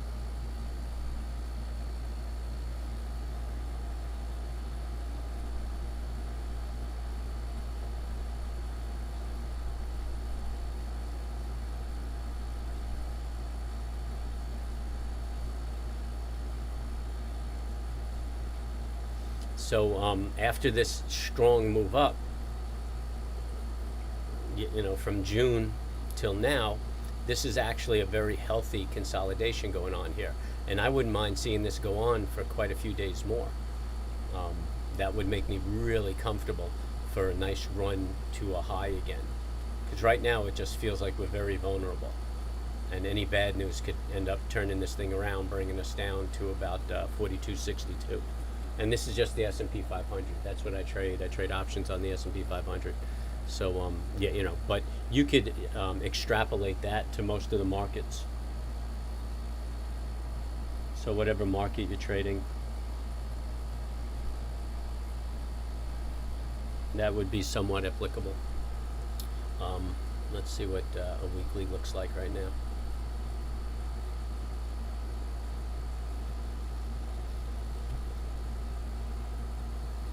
So we have this divergence on the weekly, right? But that's a rather healthy looking bar.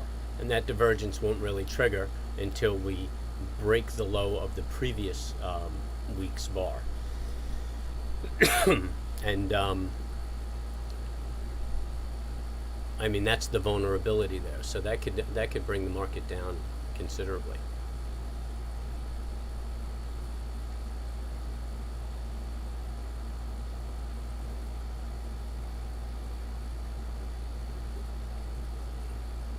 I mean, 42.06 would be a healthy retrace, but the 4,041 is not out of the ballpark, and there's a gap here, an open gap. So that's why I want to see it consolidate, because the more it consolidates, the less likely the chance of it making that aggressive move down.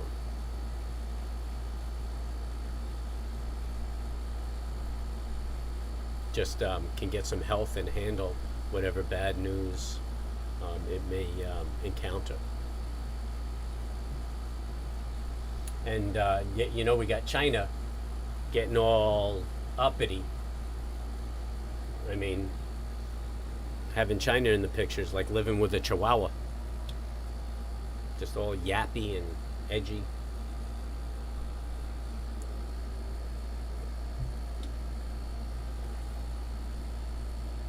Yeah, SPY options. Actually, there's another guy in here also trading SPY options. He'll pop in once in a while, and he's been having a good time with those also. But yeah, what I'm doing is basically SPY. The reason I use the S&P 500 options is the payoff's bigger, but the risk is bigger. But yeah, you know, I mean, I'm comfortable with it. But you trade at your comfort level, and you'll make good decisions. So so yeah, everything I'm talking about on S&P 500 is the pattern's exactly the same on SPY.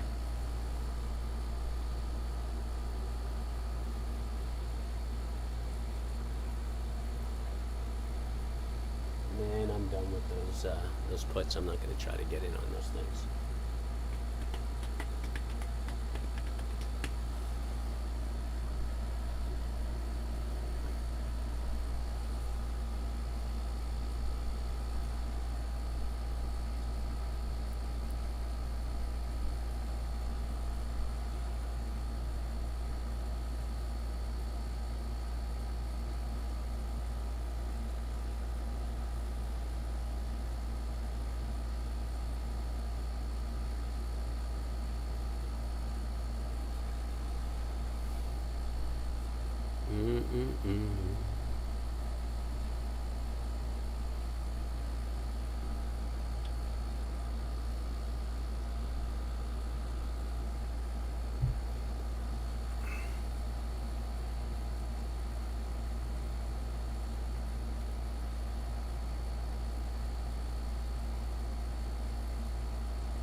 Yeah, well, you know what? If you feel you're still learning, then just paper trade, man. Save your capital. Don't risk your capital. Get paper trade, and it's like free tuition. And once you're confident and secure in what you're doing, then go live. I mean, our capital is precious to us. That's our business, our working money. So, you don't put that at risk. That's the number one thing you have to learn is risk management. It's the hardest lesson. And man, I speak from experience. I was the worst, and I came from a family environment that was kind of shoot from the hip. I mean, you know what? If you knew my father, you'd think he was a cartoon character. You wouldn't think that was a real individual. I mean, he's a great guy, but yeah, definitely danced to his own beat. So that's what raised me. So the risk management aspect of it was like one of the hardest things for me to get comfortable with. But yeah, I mean, it poured over into the rest of my business life, which was well beyond finance, and it was all about risk management. So that's what you have to get comfortable with. That's what you have to learn.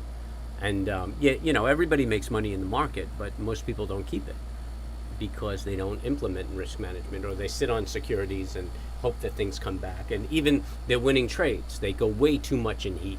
They get lucky and it turns around and comes back. And yet, if any of those factors are in your trading program, then you should just go to paper and just learn good setups with good risk management.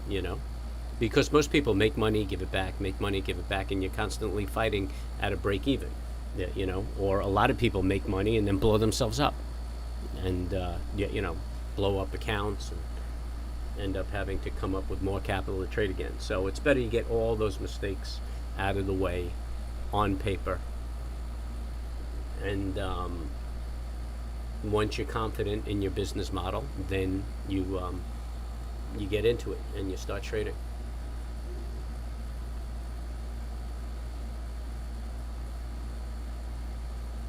The market will be there, and just keep in mind there's always another trade just around the corner.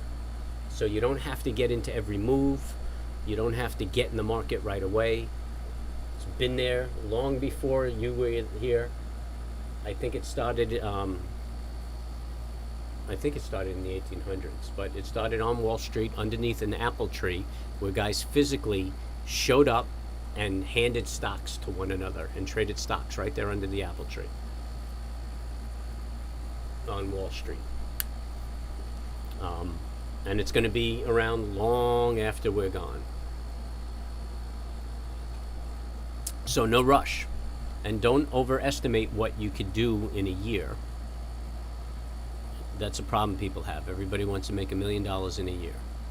But in 5 years, you'll be making well more than $1 million.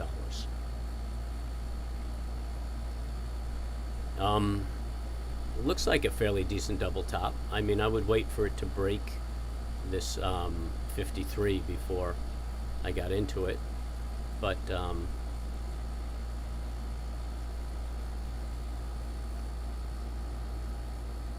could be a head and shoulders. And we're moving so slow that the 5-minute chart might be the right chart to look for. I mean, it's really late for a reversal. It's Friday. Most of the trading's coming out. Most people are going home. Nice long lunch.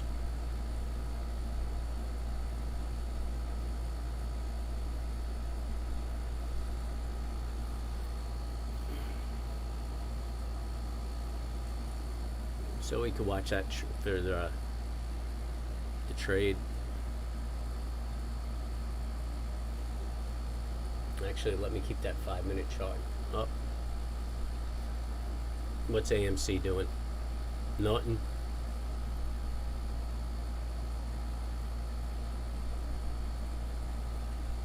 You're welcome. Hey, hang around. I'm dropping pearls of wisdom all the time, even if I do say so myself.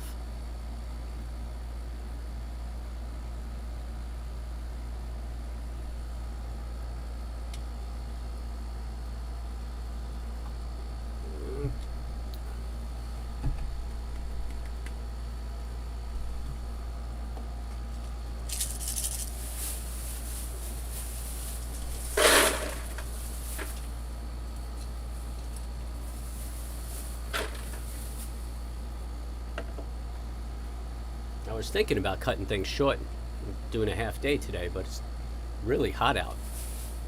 And I'm kind of feeling mellow, and we're getting lots of new folks to converse with. But if you're new in the channel, subscribe and hit the bell so that you know when I come back up or when I drop a video. And hit the like, because it's like tipping your host.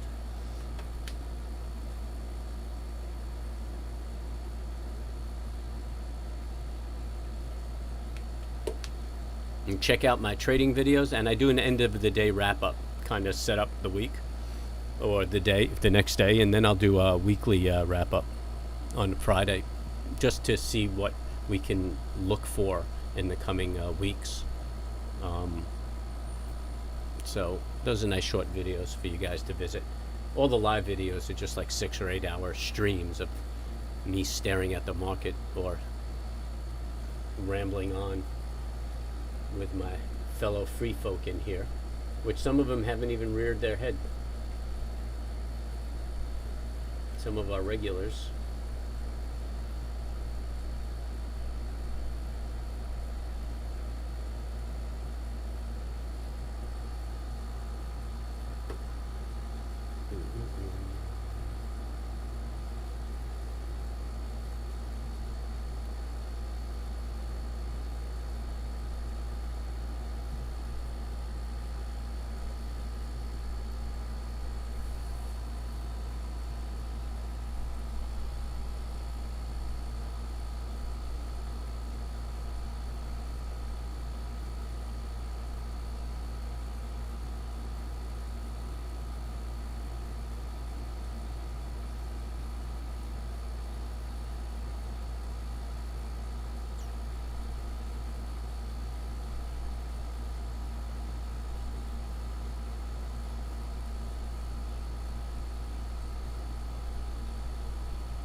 Man, we just keep poking through that high. Yeah, no reversal today, that's for certain.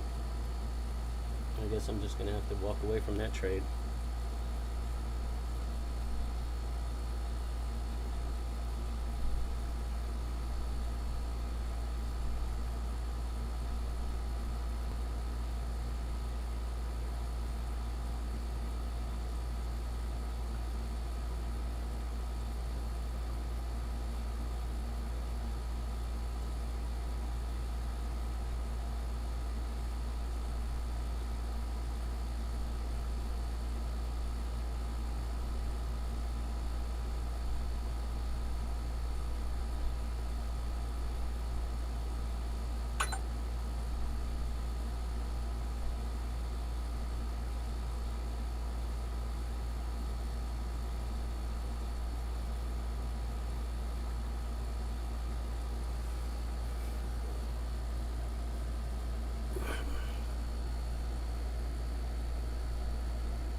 Hmm.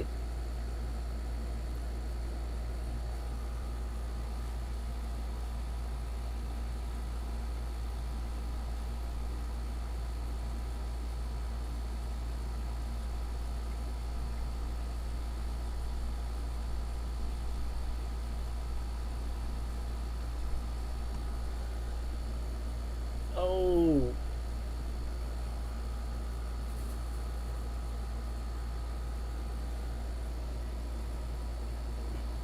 All right, I don't know if you guys are losing me or not, but if you're new here, subscribe and hit the bell, because if I get knocked off, once I get back up, it'll send you a notification.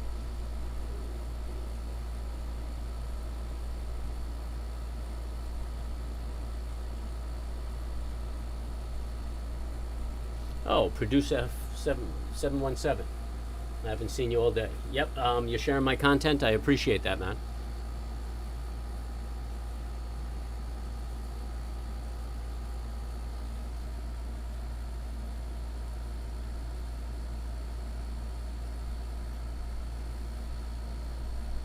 All right, that's cool. Yeah, it's good. Yeah, I mean, I don't know. I mean, I don't give financial advice, but I like the fact that if you do trade in your IRA, it's all tax deferred. So you get to keep your capital and put it to work. I mean, it's beautiful. But I mean, obviously, for what the IRA is intended for, a lot of risk is not appropriate for it. So you have to really measure that. But you know, by your image, you look like a relatively young guy. But if you're conservative and protect your downside, then you know, the IRA definitely lends to your success and your ability to acquire capital.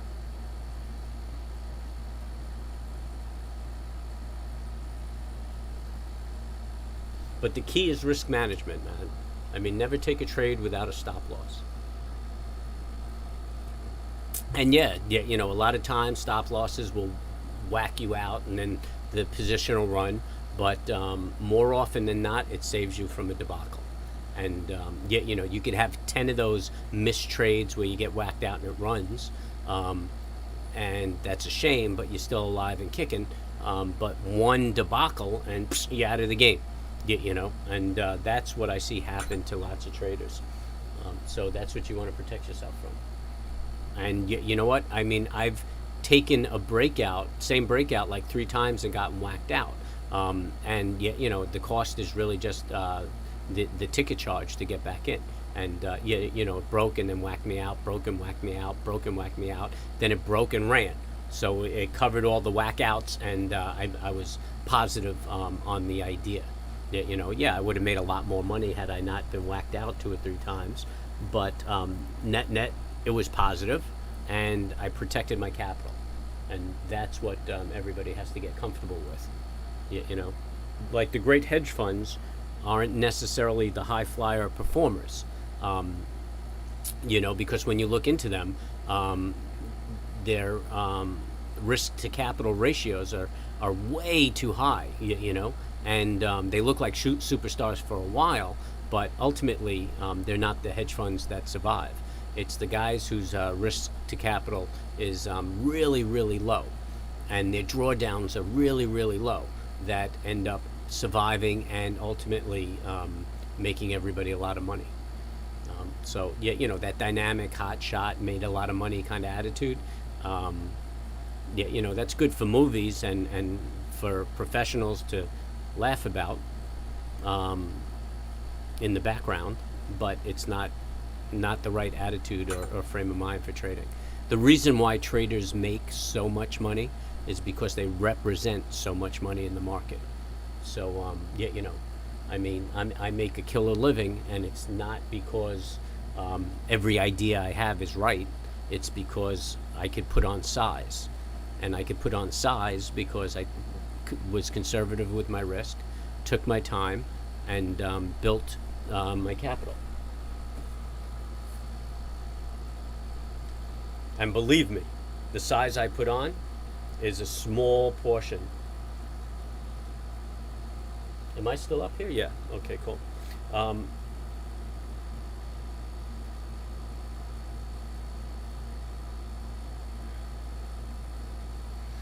So yeah, you know, the size I put on is a small portion of my capital, but it's a considerably sizable position when I'm in favor of the trading idea. So things are falling. So yeah, you know, it's risk management. That's my point. You know, you got to watch your risk management.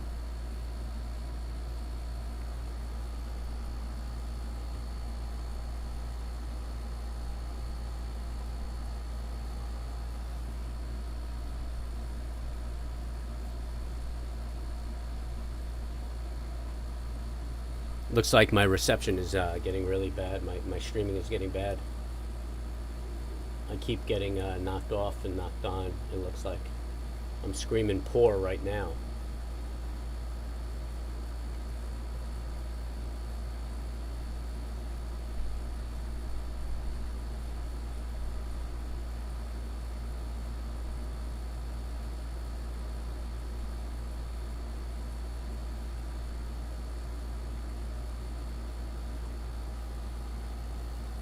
So if you got knocked off and came back on, that's just another opportunity for you to hit the like button.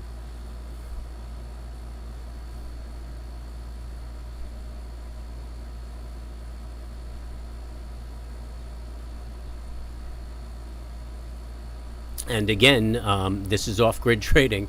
That's not a marketing tool. You know, I'm always off-grid. I mean, I'm either up in the mountains or I'm on a sailboat, and so my resources are kind of crude as far as streaming goes, at least until Elon refines that Starlink, and then forget about it, baby. I'll be trading from the middle of the Pacific. Oh, look at that. We're testing the highs again. Yeah, and we're busting through.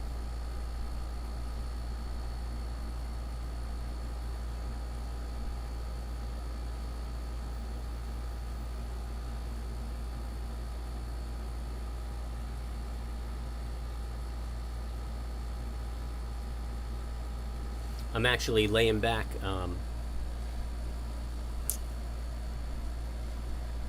because of just watching this trade.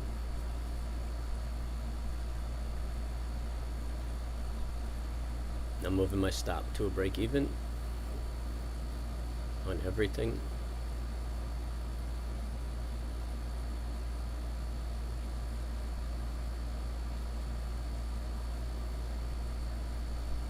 God, come on, man.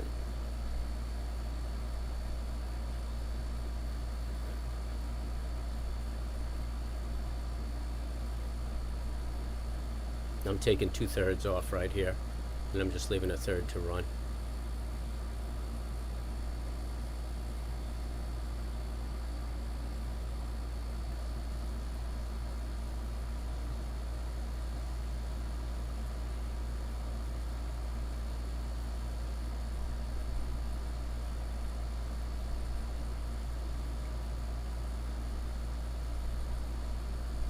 Where are we going?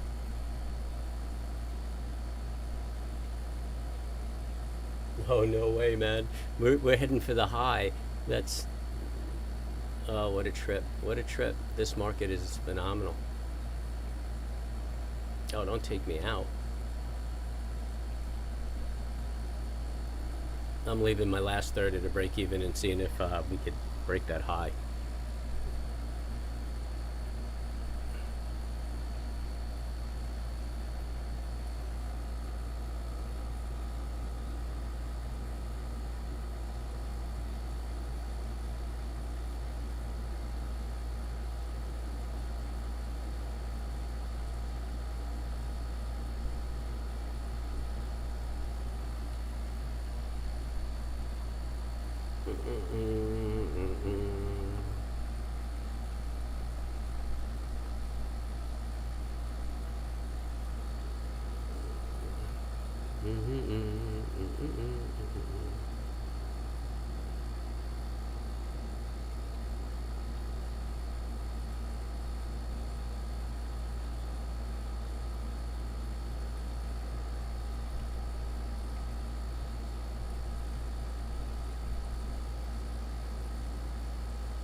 Yo, do you think we could hit 389 today?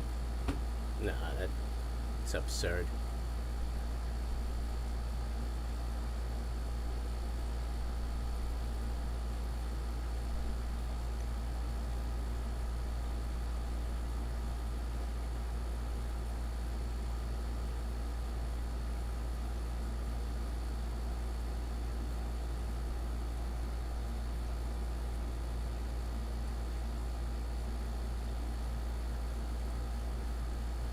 Go, baby, go, baby, go.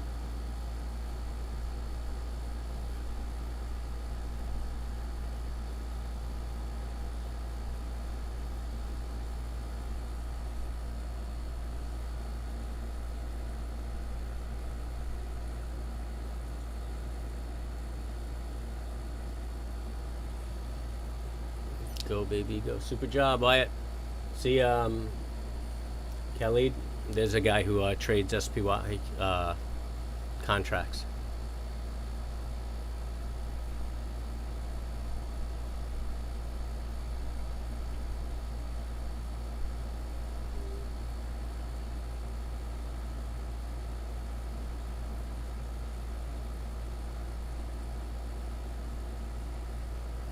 Go, baby, go, baby, go. There you go. Nice engulfing bar. We're going to bust through that high.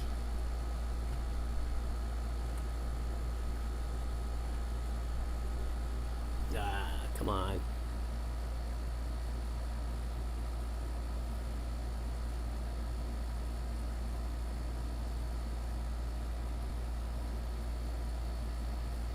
It's really not a big run. I mean, it looks bigger than it actually is. You know?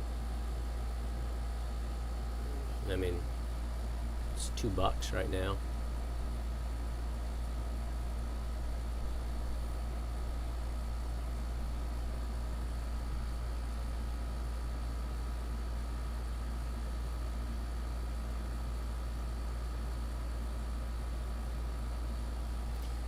Oh, the other platform is crashing. That's always good when you're in the trade.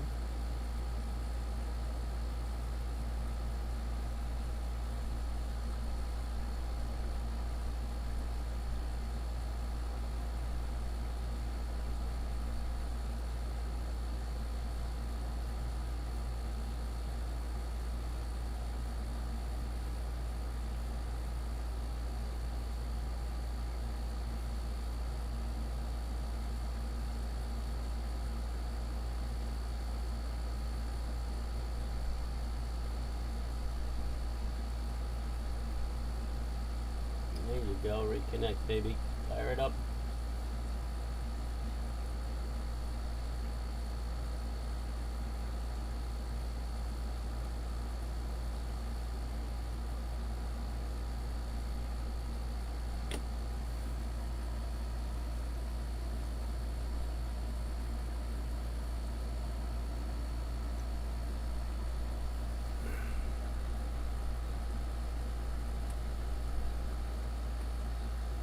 Come on, you're almost there. Let's make a new high. There it is. No. 61.88. Come on. Yo, killer day, man. Killer day.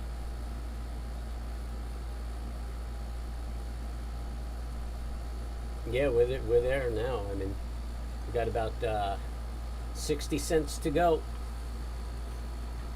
0.6 of a point, however you care to look at it. And climbing. There she is.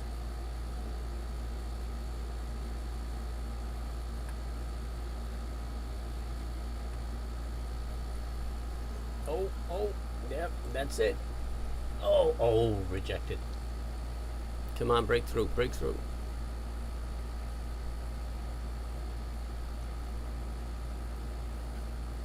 There she goes.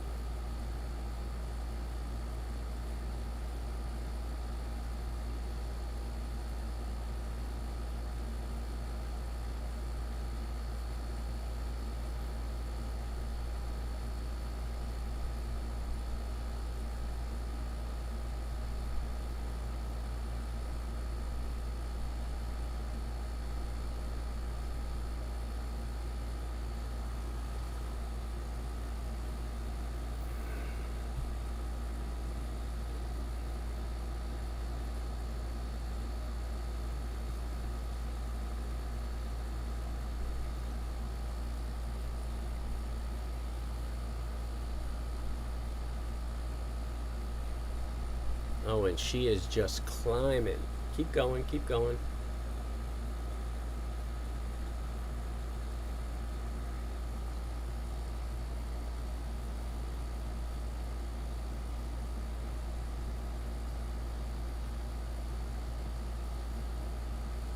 I know it's gonna whack me out and run. Oh, baby.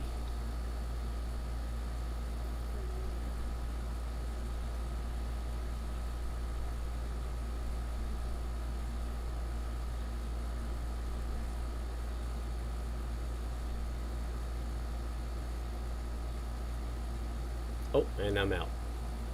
That's my last third. But when it gets parabolic like that, I like to just trail behind it. All right, that's a cool run. So another really good day, man. This has been a hell of a week. Just when you consider it's only a 4-day week.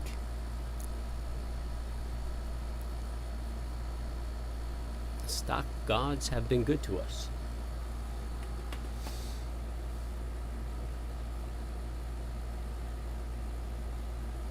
So I'm probably just going to chill out the rest of the day. I mean, it would be silly to take on any more risk. I mean, I had 3 pretty decent trades.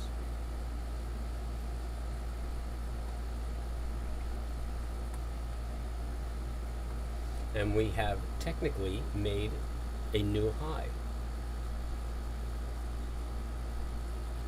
A new record high in the S&P.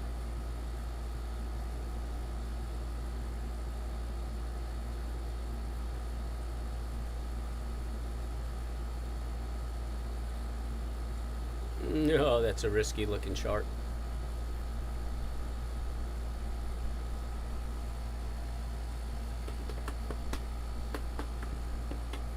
So what do you think the next debacle is going to be to drag the market down?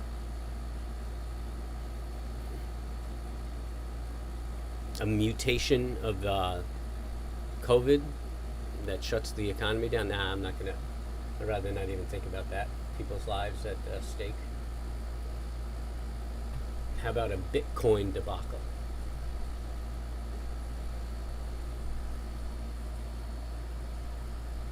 That might be interesting enough.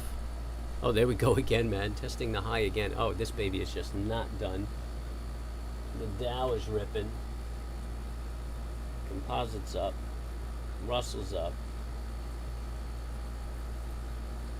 I mean, the S&P's not even up 1%, and we had a killer day.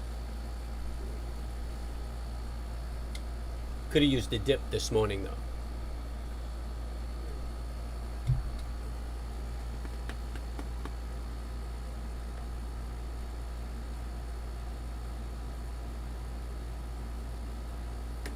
That is the right price on that thing. Just no volume on these puts.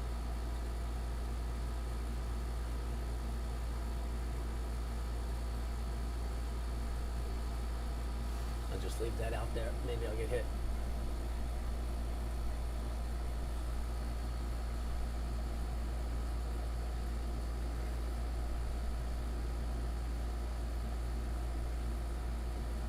Where are my Cowboys at? Zach Attack, probably out there doing the lifeguard thing. Anthony's probably sleeping one off. Because you know he'd be trading right now.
What time is it? 11:33.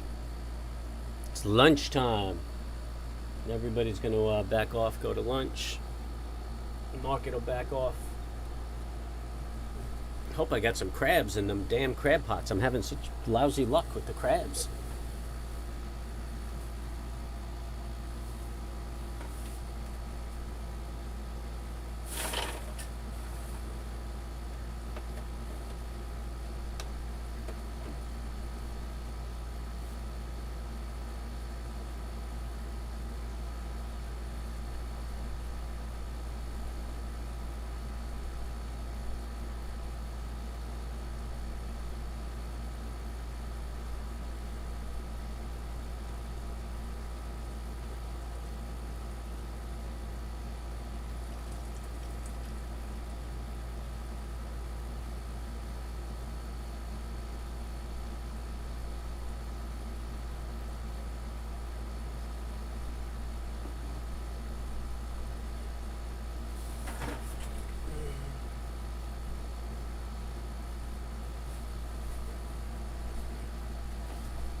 Wow, and we're still just grinding up.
What's AMC doing?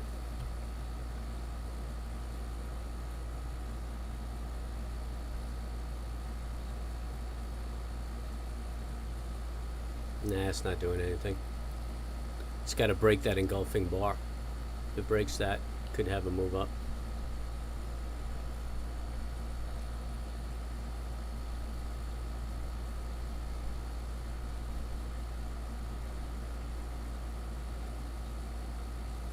But that momentum is just fading, man. I mean, I thought it was rolling from yesterday, but even that small sell-off is very aggressive on the momentum. Although this sell-off has light volume.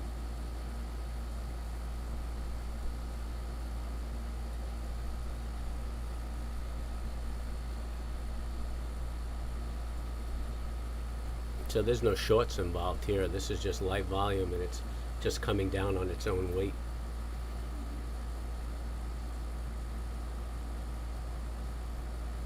I guess all the apes went out last night for Thirsty Thursday.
Hmm.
I don't know, ladies.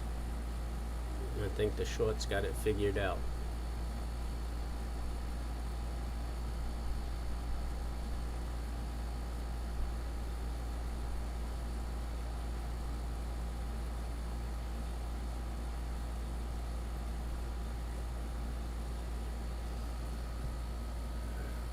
And away we go again on the S&P. I'm not even in this anymore. I mean, I got whacked out, I think around 64 or so. Or did I get whacked out around 61, 62?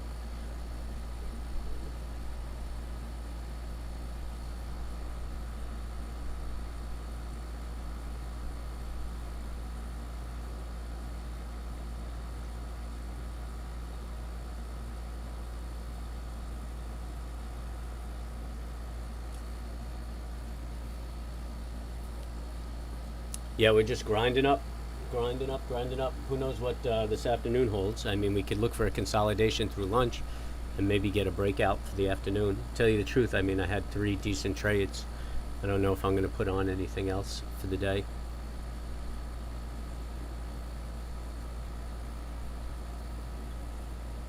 There's a highlight button that I could hit, but once I'm in a trade, I'd rather focus on the trade. Or a stream marker. And I could probably clip those out somehow.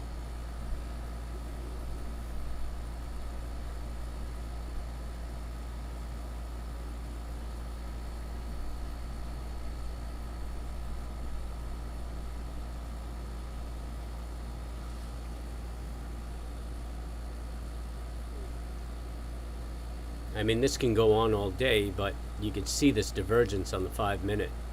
You know, the momentum is kind of flattening, but we're just grinding up, which is really just a grind up on light volume.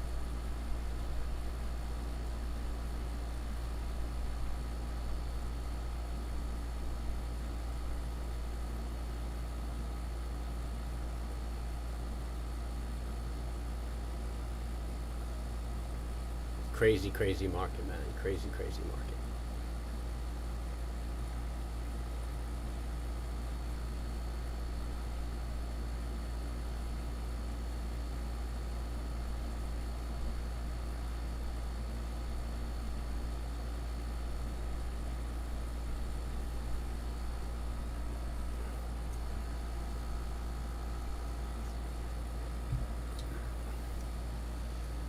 Yeah, I'd like to see a retrace too, Wyatt.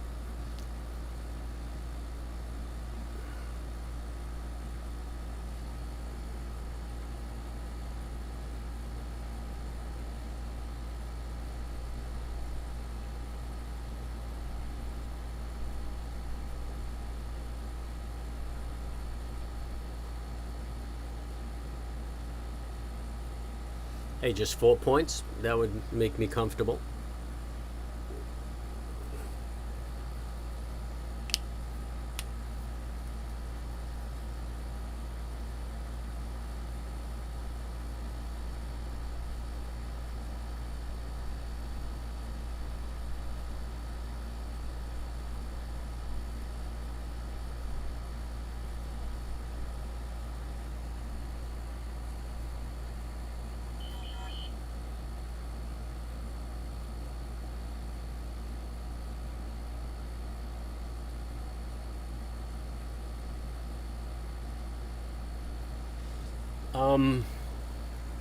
I don't know why it takes Khalid, but I just trade at the money at the nearest expiration date possible. Yet, I'm not going to be in the trade overnight, so no reason to pay any premiums. So if it expires today, I trade today.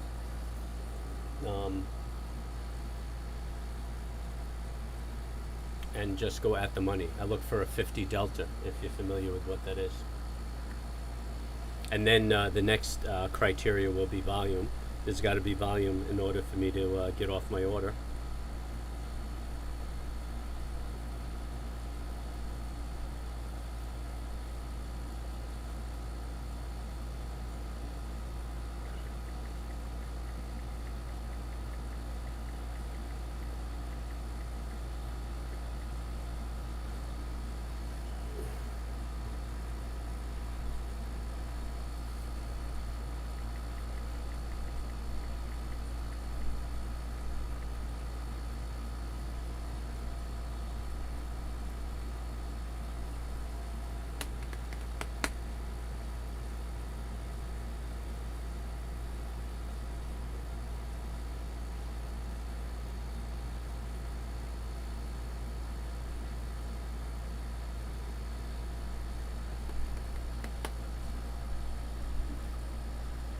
And there's a double top.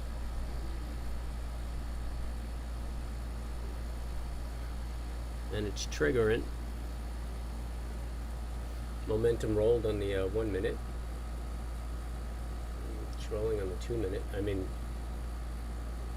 this is just crazy divergence.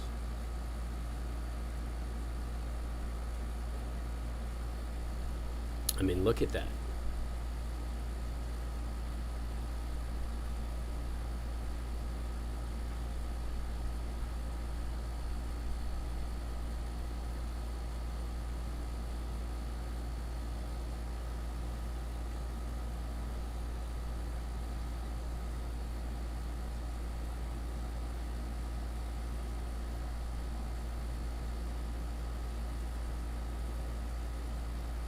And that's possible on light volume days.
I'm just watching the price action.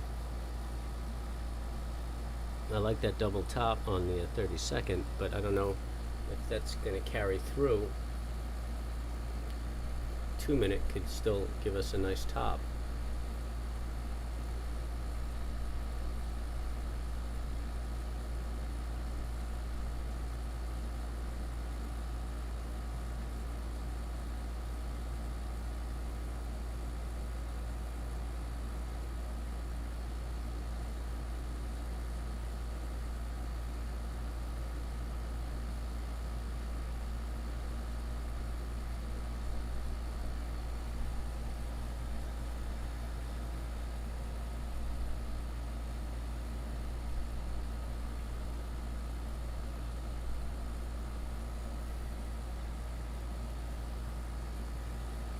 Composite's still strong, not even retracing. The Russell's still strong, not even retracing. So there's nothing really that's going to drag the S&P down.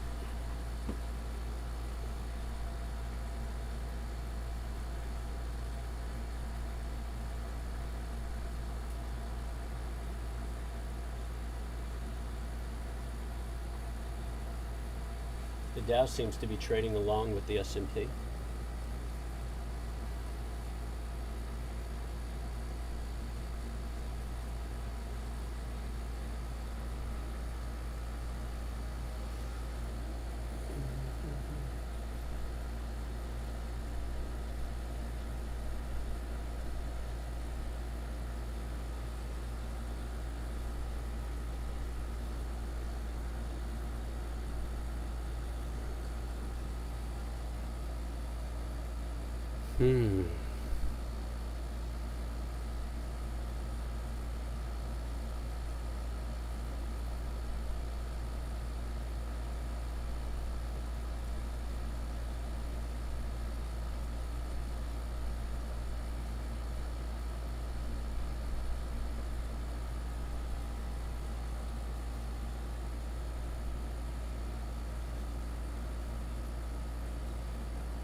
Well, you know, nobody can call a correction. So when you hear people saying, "Oh, it's going to do this, it's going to do that," it's silly, right? What you have to do, or at least what I do, is I look at the market and I see how vulnerable it's getting, and then I decide what my exposure is, right? So when I say how vulnerable it's getting, I mean you get these run-ups without any serious correction. So it just makes it more susceptible to bad news, right? So you don't know what the bad news is. I mean, nobody saw the financial debacle coming. Nobody saw the pandemic coming. You know, nobody said, hey, you know, when the pandemic hits, the market's going to do this correction. So you just got to look at how you feel about it. And going into that pandemic, I mean, I had been reducing the size of my positions throughout that year. And I left a lot of money on the table because, you know, while I was reducing, the market kept screaming. But while it was screaming, I'm saying, yo, you know, if something bad comes down the pipeline, the market's not going to be able to handle that hit, and it's going to take a correction. And that's where I want to be liquid and I want to get in. You know, when the market is healthy and it hasn't run a lot and you know, it's not vulnerable, and bad news comes down, it takes a little hit and turns around. You know, but when I start seeing a big long run and a lot of vulnerability, then I start reducing my size. and hedging my position. And I still handle a few big time folks and advise them on their direction and what they should be doing. And I've had everybody, cutting down. And, people are bitching and moaning, oh, it's moving, but I'm not in it, or I reduced my size. And then the reality is that, down the road, something hits, boom, and it tanks, and everybody was liquid, and they were able to jump in when, everybody was screaming bloody murder. And it turned out well for everybody. So that's basically it. We have no idea, what's coming down the pipeline, when it's going to correct, or what have you. But we do have an idea of how vulnerable the market is to something coming down the pipeline. So, we could look out into the future. Like I said, China's behaving like a chihuahua right now, and they're very sketchy, and we have the pandemic, and we have risks out there and all this stuff we're eyeing. And the reality is the next thing to smack us in the head is probably not something we're looking at anyway. But we could look at the market and say, okay, we got this kind of exposure and, this kind of retrace. So, it's just being risk adverse and, reducing your size. So you don't get out 100%. This way, if it is moving, at least you're making something. But, you just keep reducing your risk, and that's it. And, that's all this game is about. Risk management, being liquid when opportunity arises. I mean, what we're doing right now is day to day, and, this is good mad money. But, again, the generational wealth is about investing and long-term stuff. And, that's really what's susceptible. I mean, my trading accounts are cash at the end of every day. I mean, I don't hold trades overnight. I have an intermediate account that does the spread trading and stuff like that.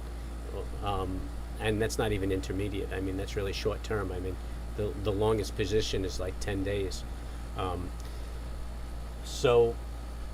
But then my investing account, which obviously I just, you don't touch. It just appreciates and matures and collects its dividends and everything like that. And that's, what you have to manage as far as market risk goes, But, that 5% correction day, that's going to be a big day for me, baby, on the trading end.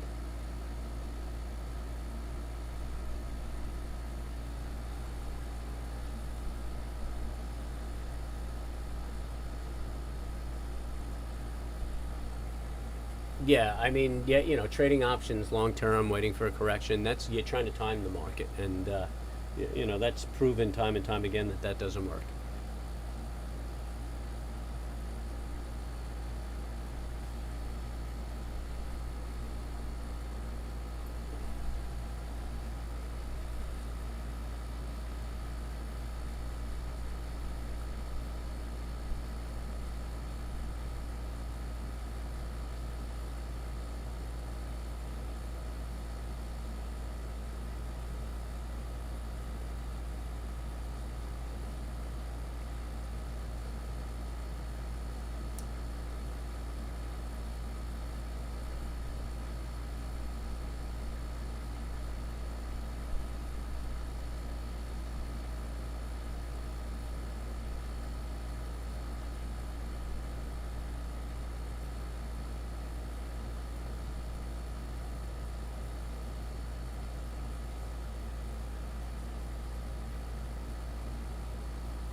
Oh man, had myself blocked out of that move. Look at that son of a gun, huh? All right, we're at the 55%.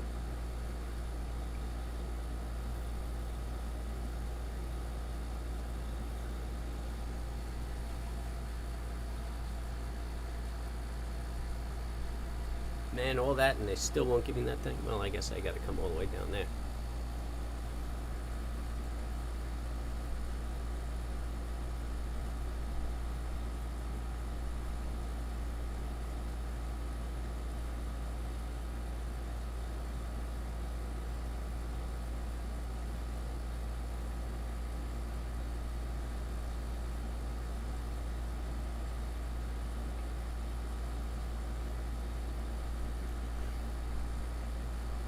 Building a flag on the 30. Got a flag building on the 1 minute too that will probably trigger simultaneously with this 30-second flag if they trigger. Well, now that's changed.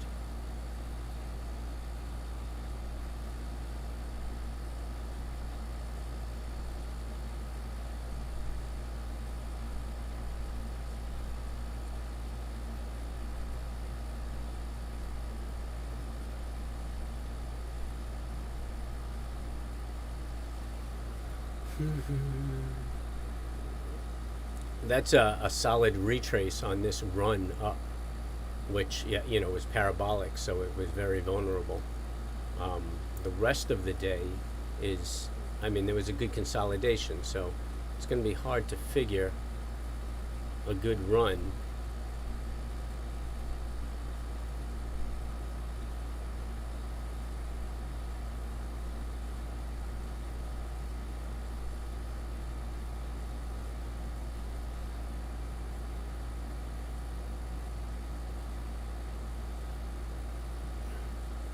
I don't know if we're going to see that 47 mark.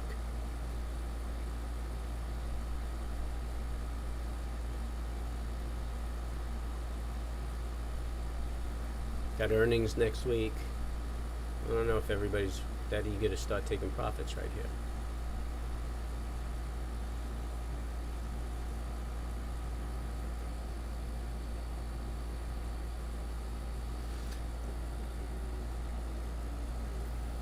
Well, be that as it may, ladies and germs, let's take a quick break. About 45 minutes. Got to check those crab pots. And we'll get back. And how about you guys listen to some whales?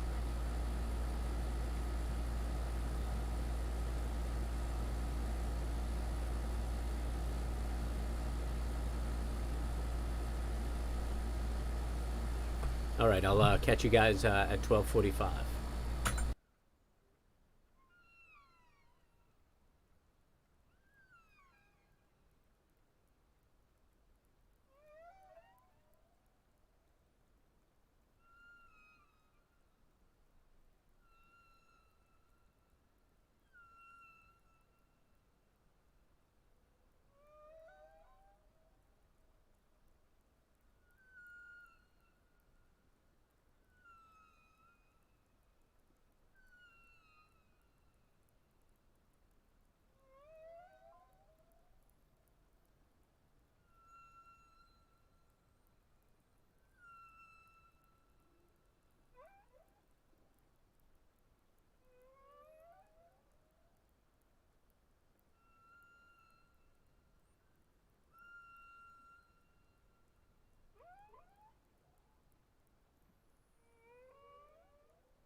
right, we're back. Let's kill the whales. And the sign.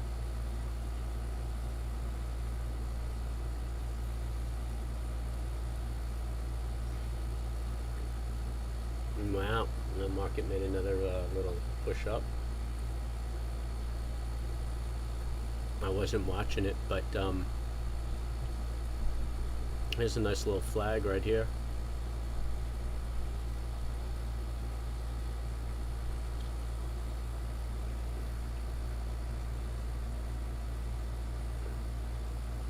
Really, the afternoon session doesn't get going until about 2 o'clock, but anything can happen. 5 minutes still showing a divergence, but it's been diverting all day and just constantly pushing up after that run.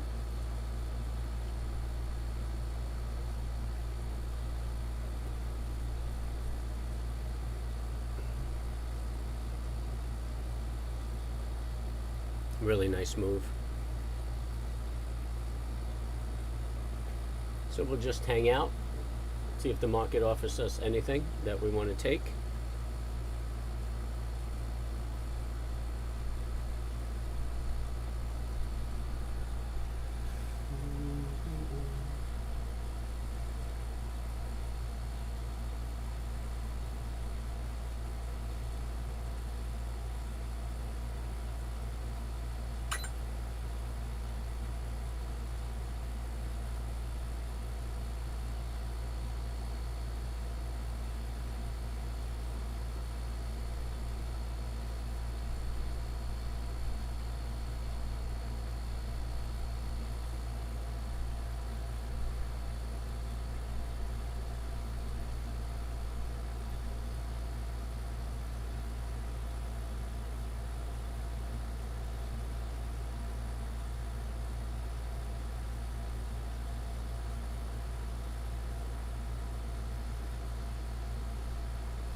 Just steady as she goes.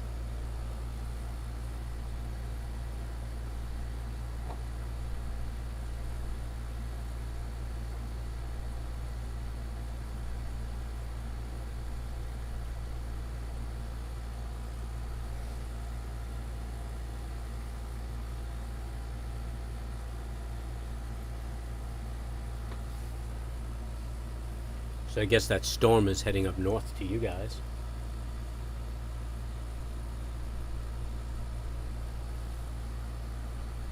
Or some of you guys.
Where do we go from here? We're going to break and make another high?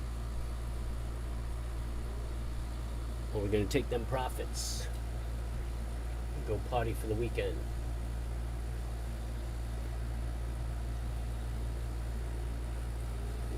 Could be a shooting star. It already broke.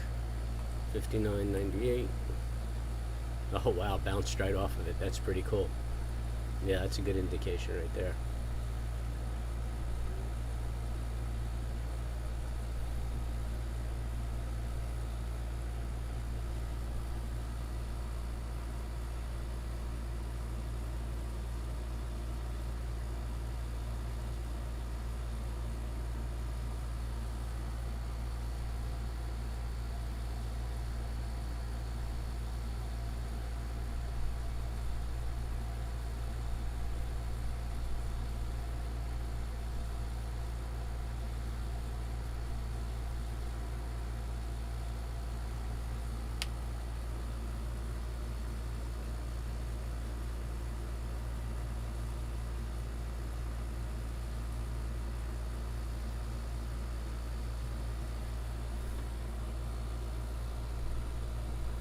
Anybody want to chat?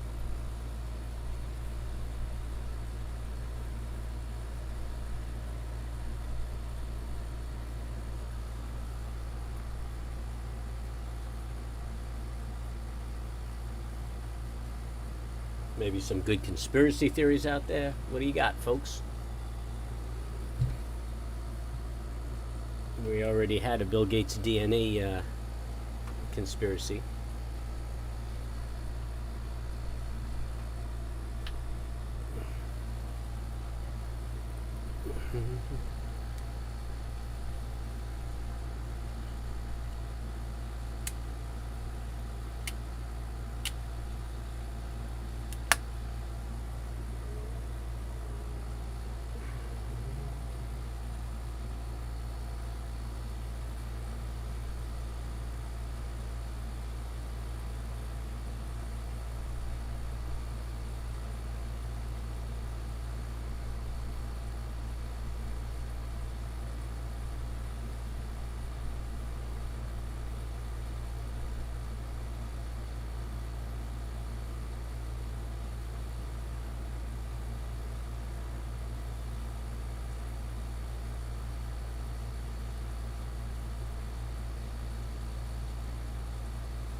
I haven't heard of that book in particular, but I am familiar with the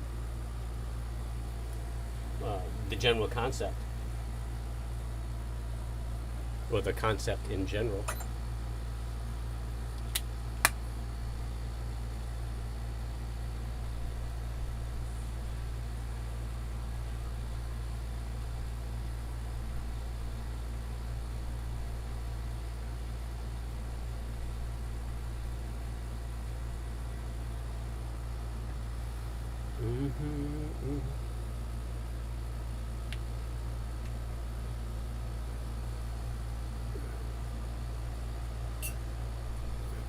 But you know what? I mean, all the trappings of life is like the spice of life, and it's something you should do. You know, um, you know, I think everybody should own big homes and nice cars, and you know, enjoy that aspect of life. But then, that gets old. You know, don't make that what you're about, and then you get back to the simpler things. Or at least I find that's what's working for me. But I was never really caught up in stuff. I already always had, well, not always, but you know, while throughout my business career, I've always had grand stuff. But you know, I was just in the mix in the game. But it wasn't, you know, shit I had to have. It's just stuff I enjoyed. I did have really nice sports cars, but I like driving really fast. But that kind of ended once I got my pilot's license, because my planes were a hell of a lot faster than my cars. Um,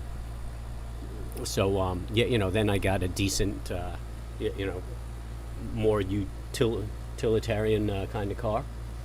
Um, and So, yeah, you know, I think that you should go after the riches, but just understand that, you know, happiness is a choice. It's not a result. And all that stuff isn't going to make you happy. Oh, really? Oh, that's interesting. Um,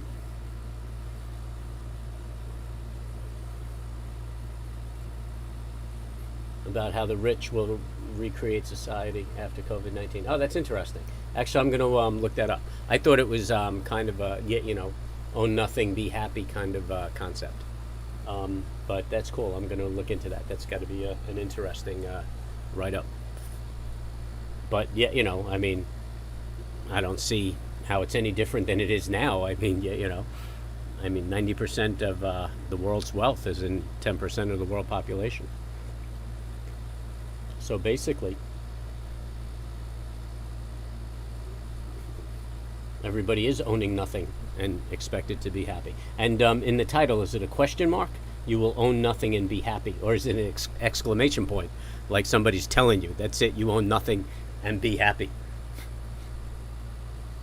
But the reality is, you own nothing. I mean, look at even if you own real estate. I mean, the taxes are ridiculous. They're actually cutting in on the appreciation of your property values. You know, they're taking their piece every year, and yeah, you know, so you never really own your property. You're just kind of renting it.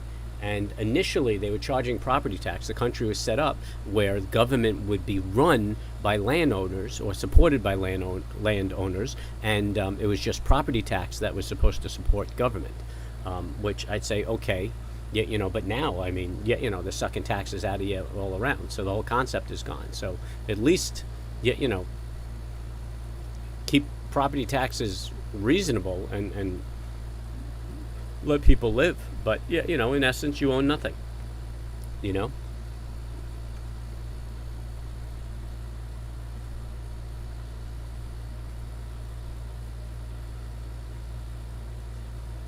Oh, really? Do you know who made that statement?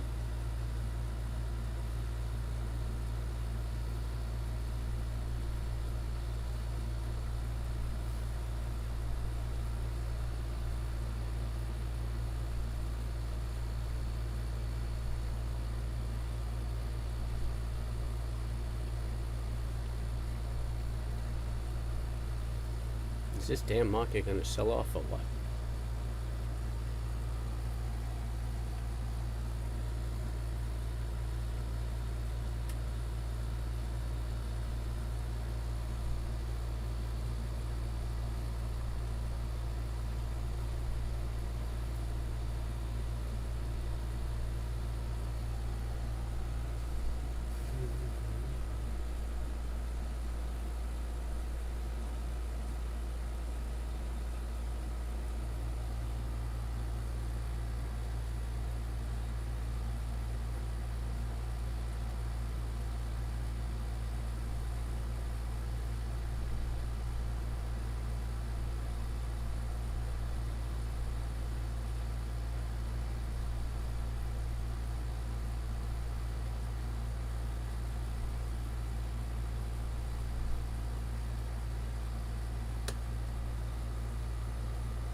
Yeah, I'm gonna look into that. That's interesting.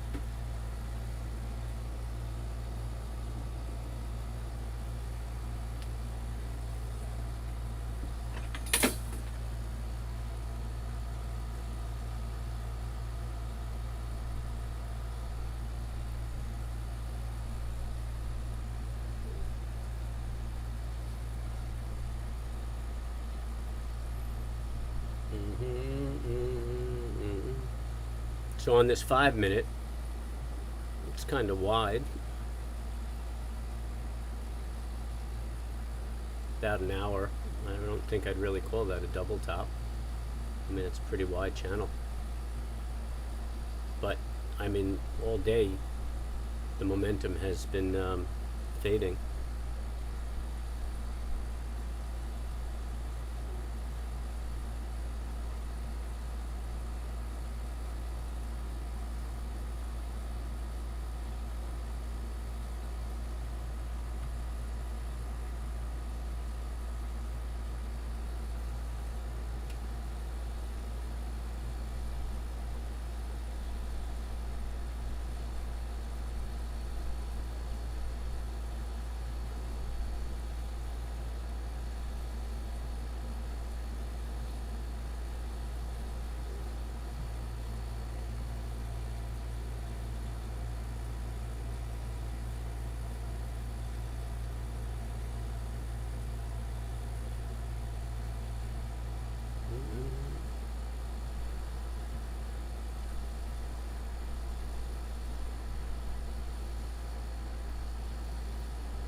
Yeah, we're getting a little push down.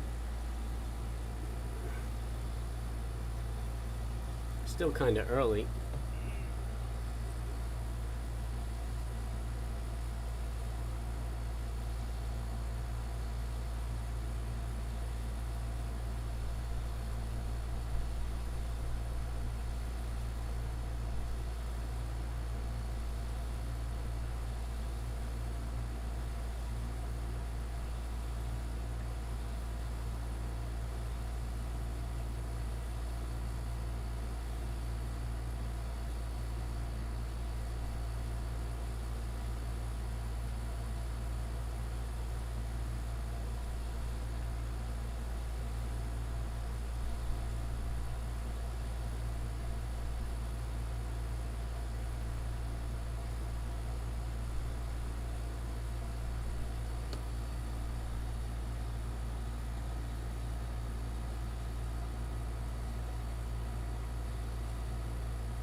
So we're just watching, trying to figure out what the market's going to do for the afternoon.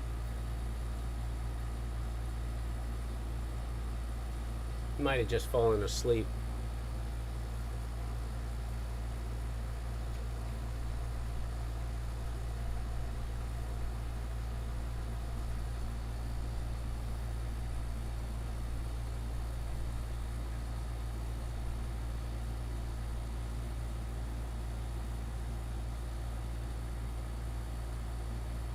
Sleep. Sleep. Yep, I'm losing my mind. All a part of the boredom. Look at that. That's pretty cool. That's a good sign of a retrace right there. 59.89. 59.98.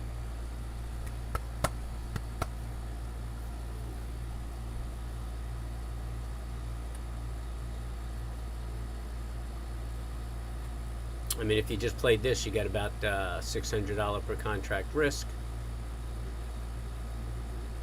Well, actually, a $300 per contract risk since it's 50 cents. But you're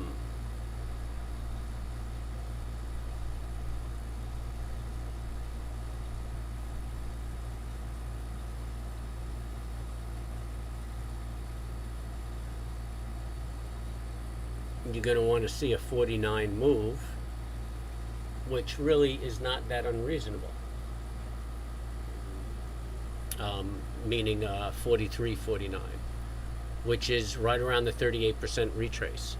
So that's actually a pretty good trade right there, if you're comfortable with the 6-point risk on that, which translate on a 50 delta to a 3-point risk.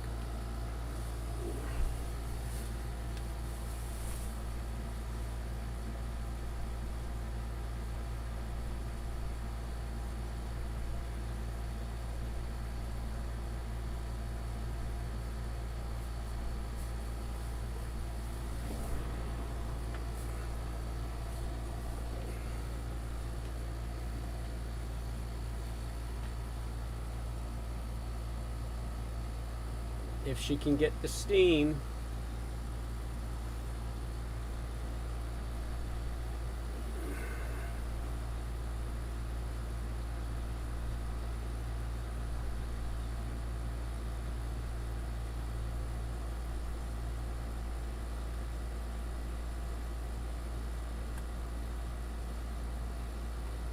And what's interesting is the 5-minute double top triggers at the same price.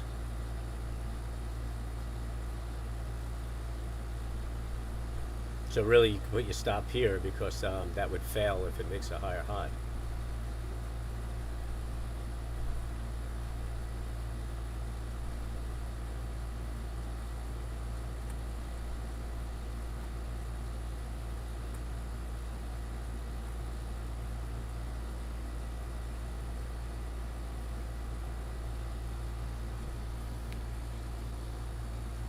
And that 5-minute momentum is bearish.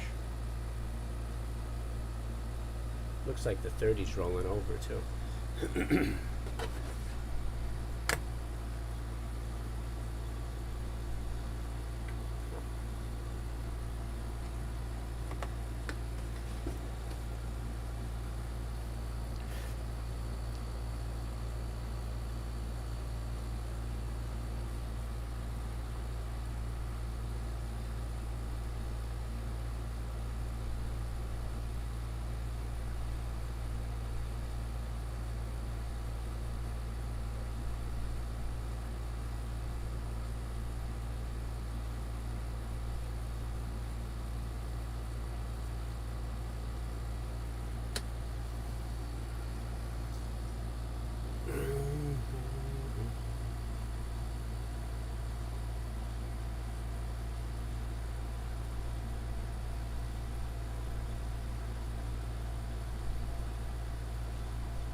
No, let's leave that up there. I'm watching that.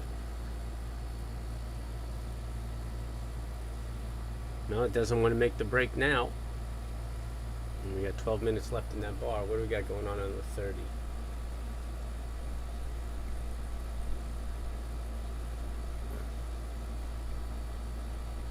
Thirty's rolling over.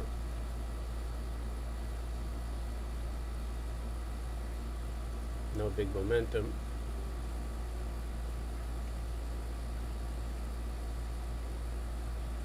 Working, working, working.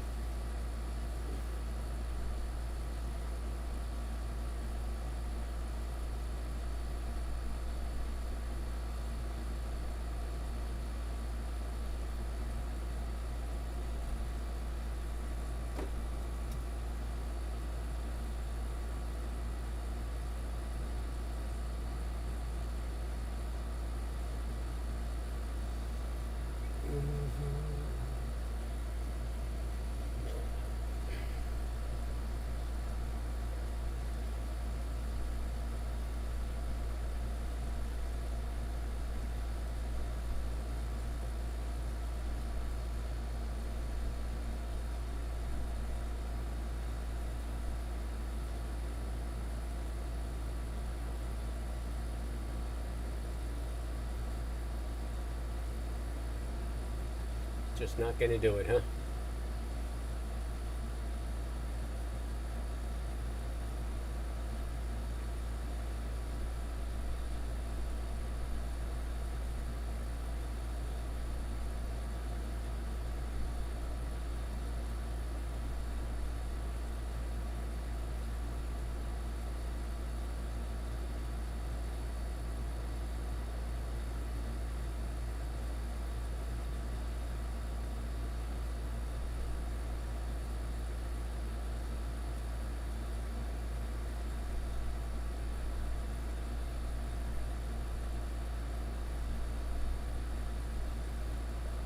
Hmm.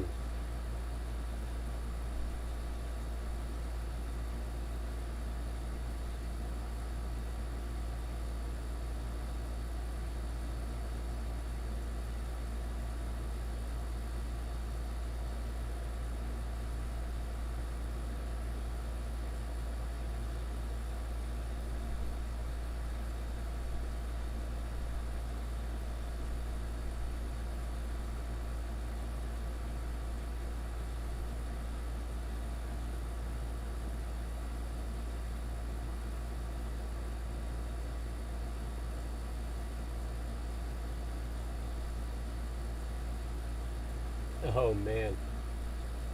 2 U.S. citizens were arrested after Haitian president's assassination.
So this is what I'm watching.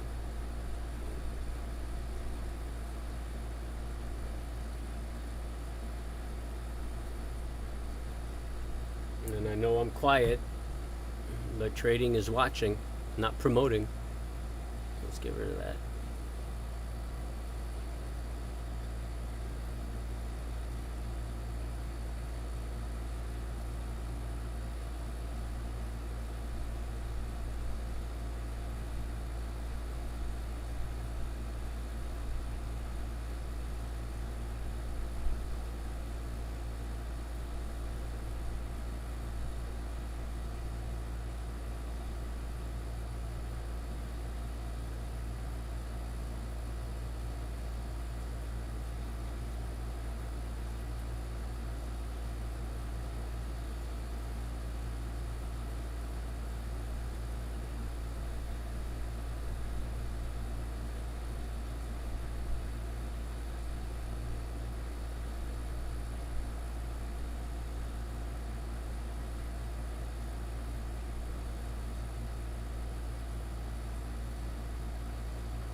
The quiet trading hours.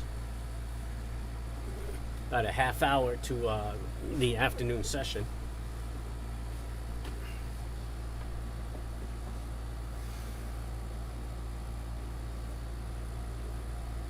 That 5-minute support coincides with that 60-minute shooting star.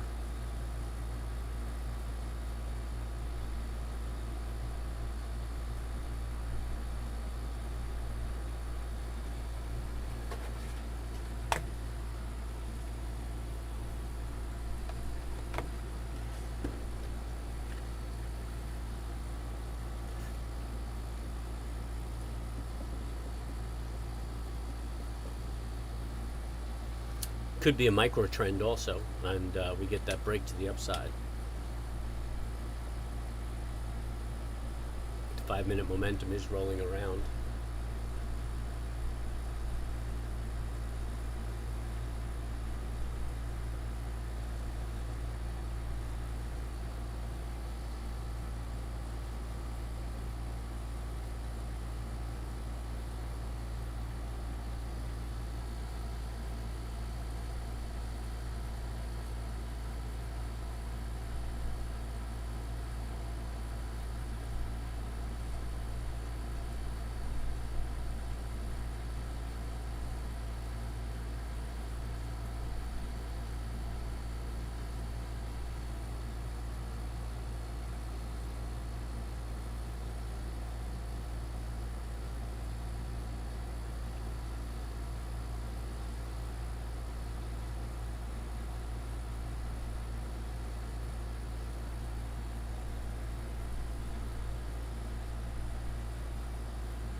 No, you guys are cheesy.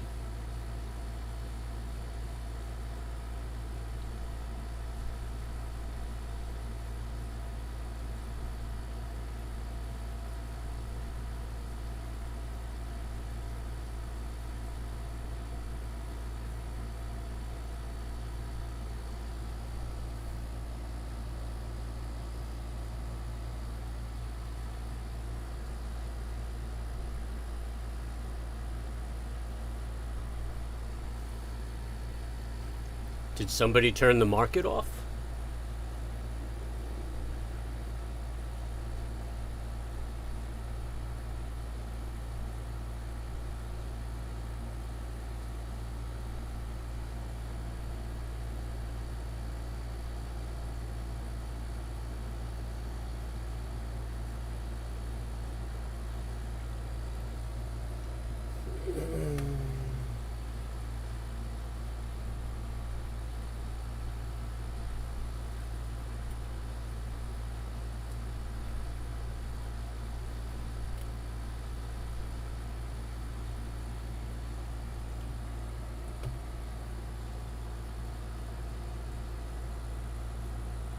Yeah, it's crawling up.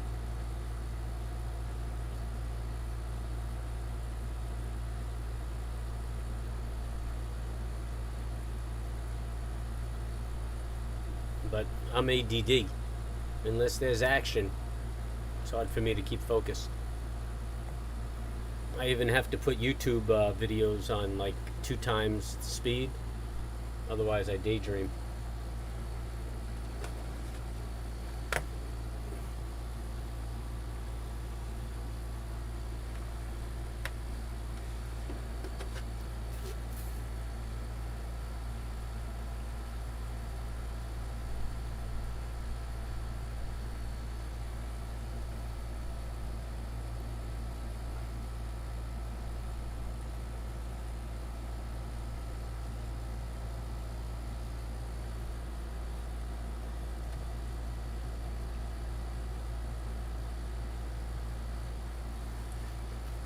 Still in that pennant.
I'm trying hard to show you.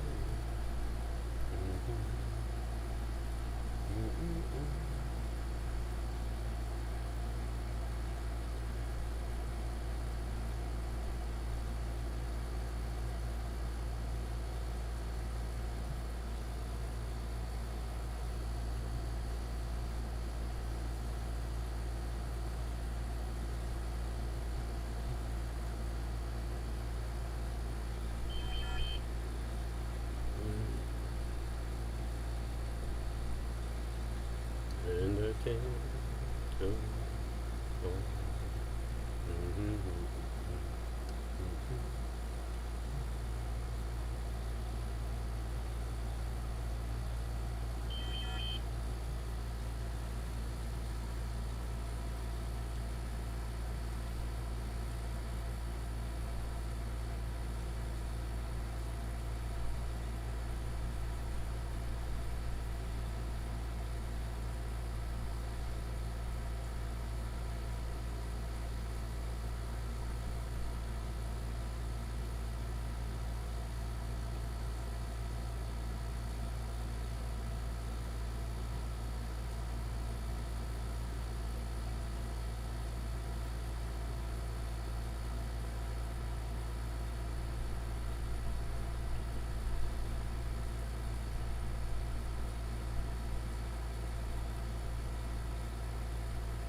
Guess you were lonely, love me, like I used to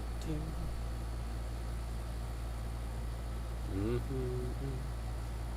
Man, oh man, what are we gonna do? Another half hour really before any action starts. Usually I bail on Friday afternoons and go play, and that's when the action happens. I decide to stick around, and it's a sleepy market.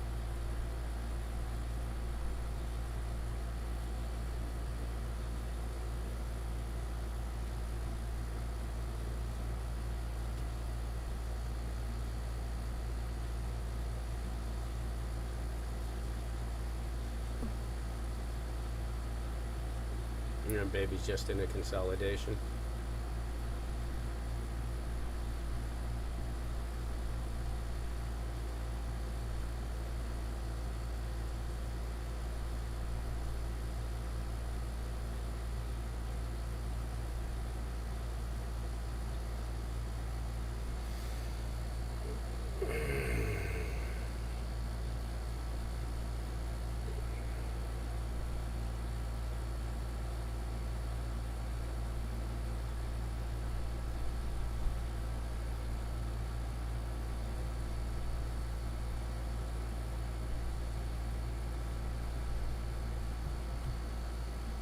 There's no interest in that baby whatsoever.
Yeah, the morning session paid off pretty well.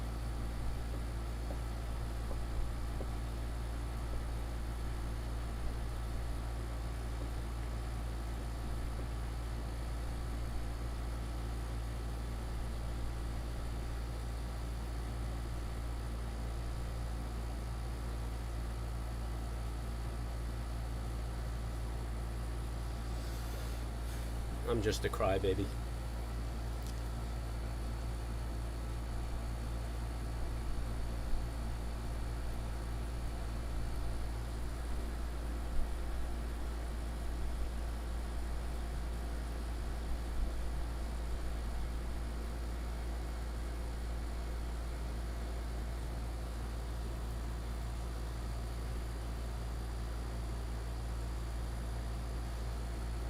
So we finally getting stable up here around this area?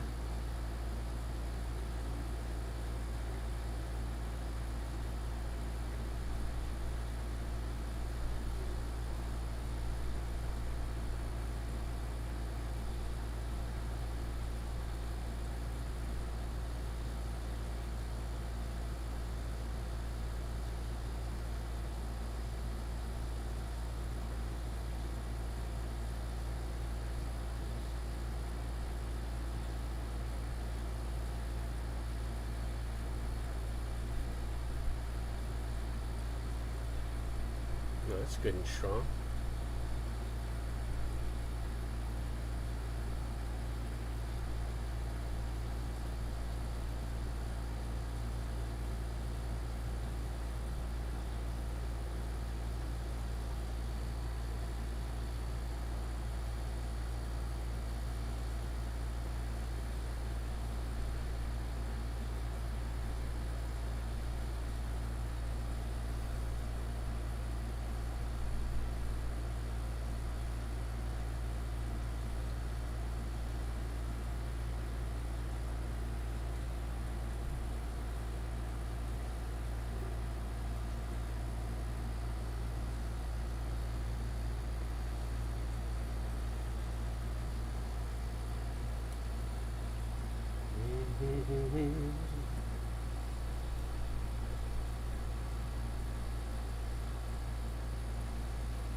Oh, I'm just bored.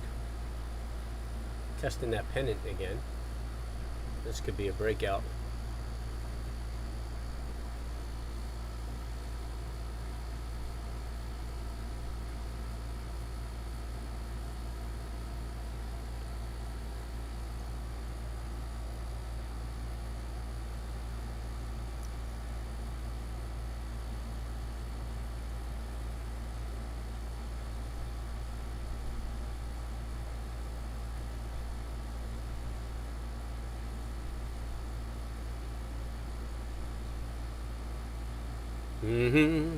So that silence you're hearing is off-grid trading, and we're just watching the market. Really, not a whole lot to talk about. Not a whole lot going on. We have a pennant on the 5-minute that could be breaking. Momentum doesn't really support it on the 5, but the 2 and the 1 look pretty good. Seems like the 30 is rolling over. I think I'd be more comfortable with a bearish move. But if you like the silence, hit the subscribe and hit the bell so you know when I come on and not speak, and hit the like, because I need it.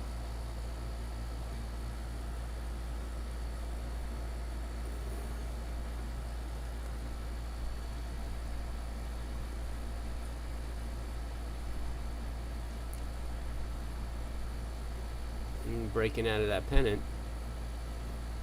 A little bit long in the tooth.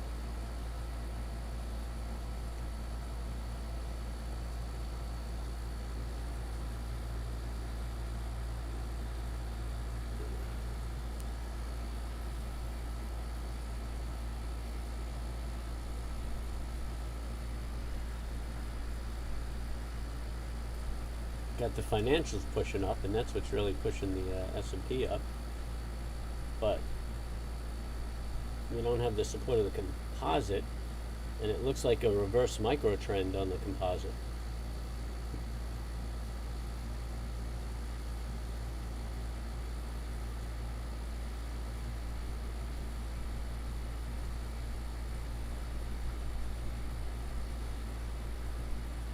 Amazon's down, Microsoft's down.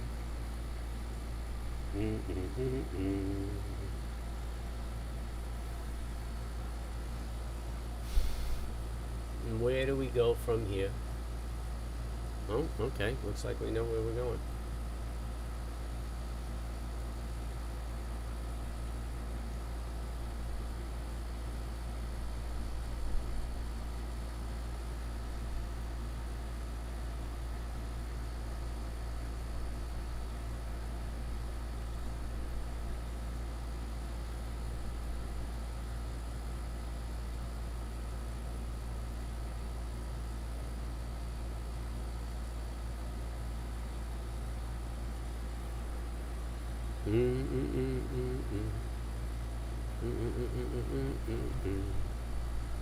Ay, ay, ay, ay, ay, ay.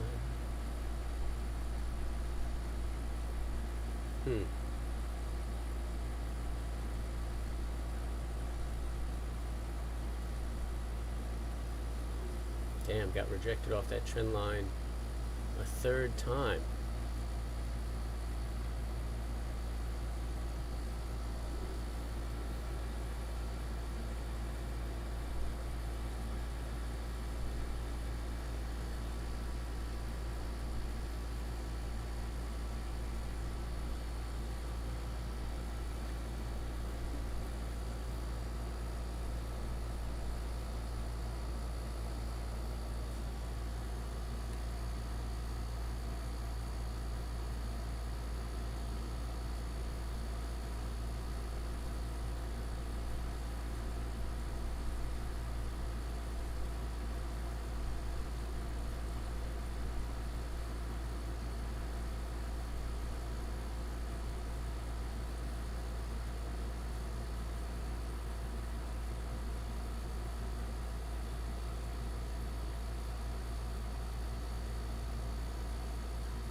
Where you going, Bubby?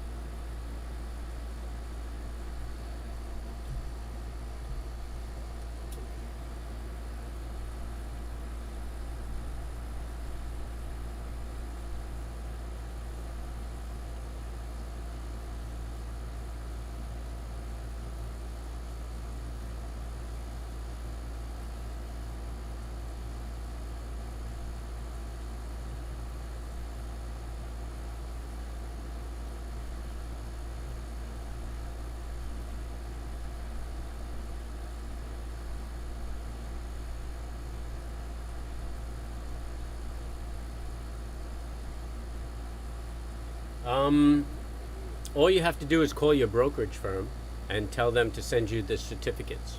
And there may be a fee to get it done. I mean, is it worth it? It just complicates it when you want to liquidate it, unless your clearing firm is comfortable with you just selling it and then delivering it. I used to do that for people all the time, but they usually had substantial amount of money with the firm, so I wasn't worried about the exposure. But if you wanted to give this certificate as a gift or something, you could do that. I mean, older people used to do that when I was in the industry.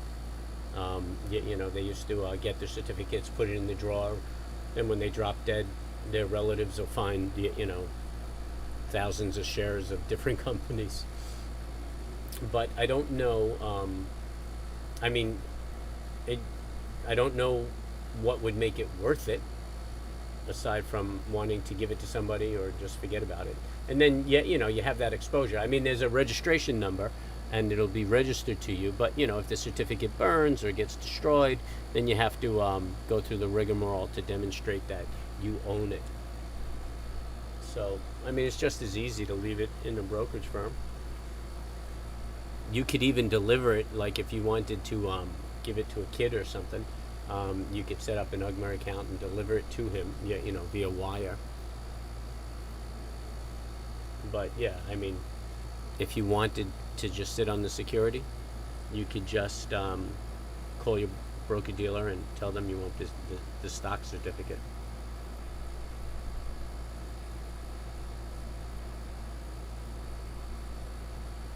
I mean, some people frame them.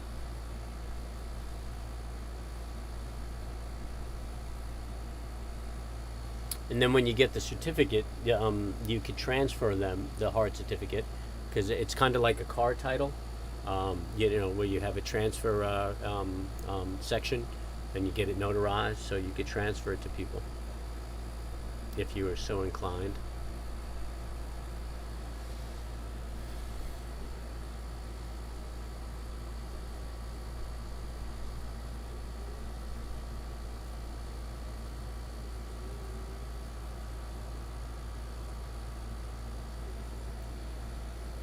Anybody know where DIDI went public?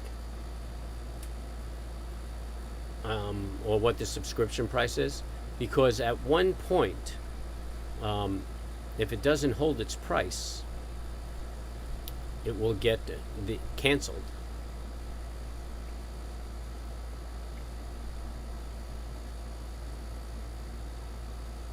And with all the fear that's going on, I'm wondering if the market makers are bothering to support this thing. With China beating the hell out of it.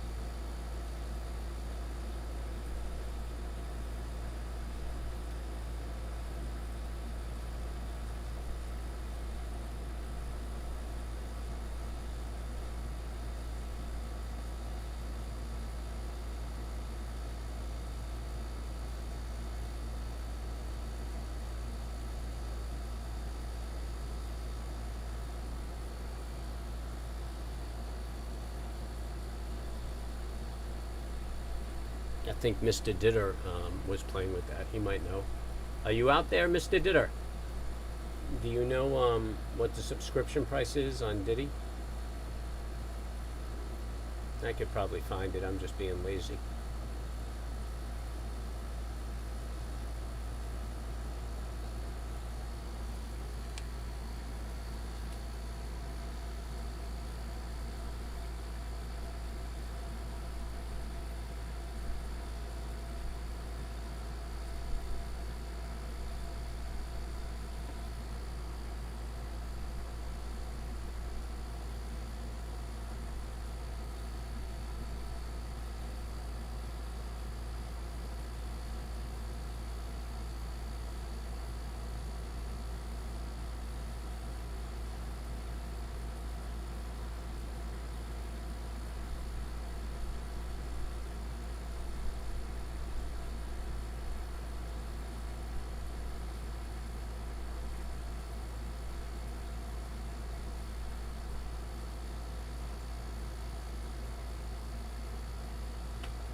Man, we got double tops, we got pennants.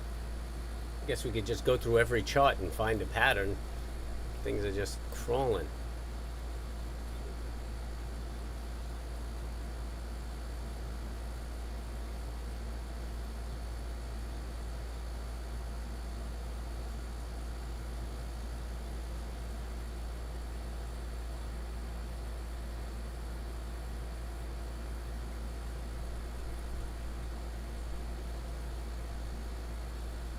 I mean, look at that little itty bitty bar.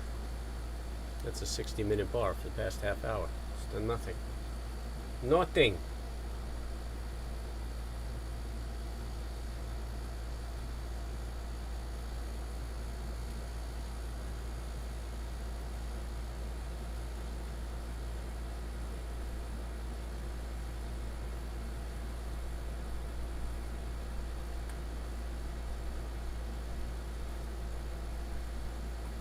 $30, the market's moved 2 points. Oh my goodness, why am I sitting here?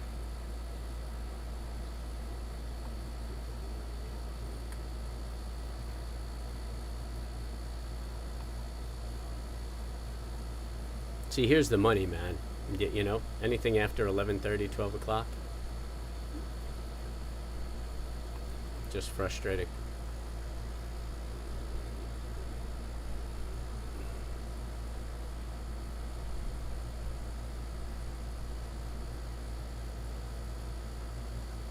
If it gets moving, I think 3070 is like the target.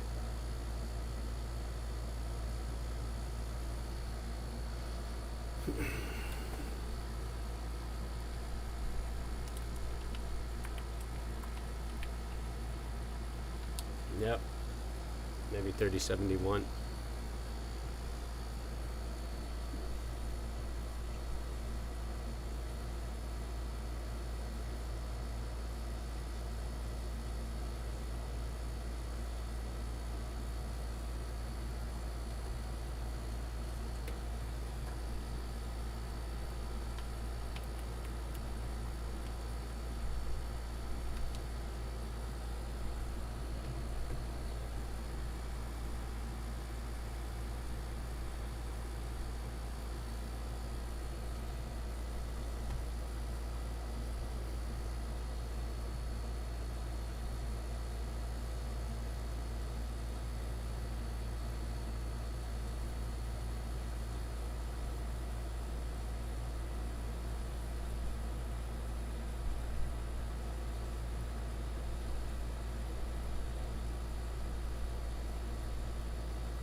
by that most so cheesy. I'm just gonna consider that resistance and get rid of that because there's no breakout going on.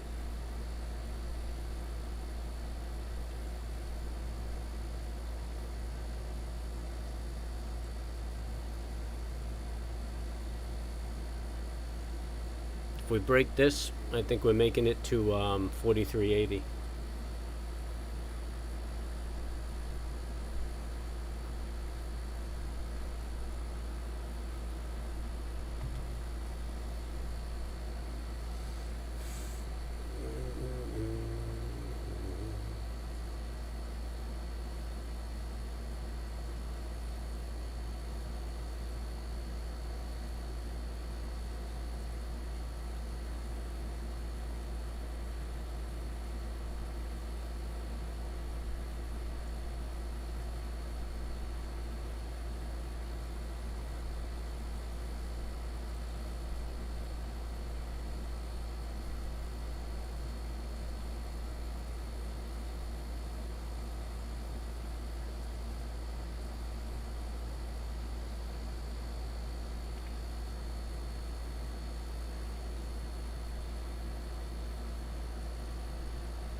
Oh, are we still streaming? Yeah. Well, you know what? That pennant did break, but it was so cheesy, the move, that, and it's gone so long that I just took it out, and I'm really just looking at this as a channel. Um, but I think if that channel breaks,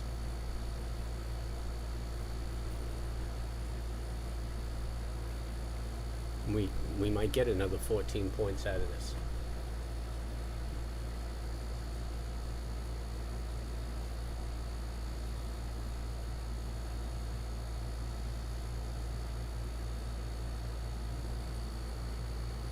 I mean, we're in the afternoon session now, and it's just slow, slow, slow, slow.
Grind, grind, grind.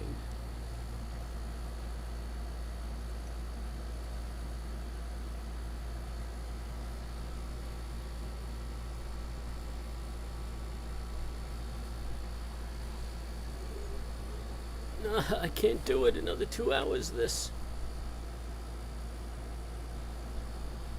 My ass hurts from sitting.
Not even any good news out there.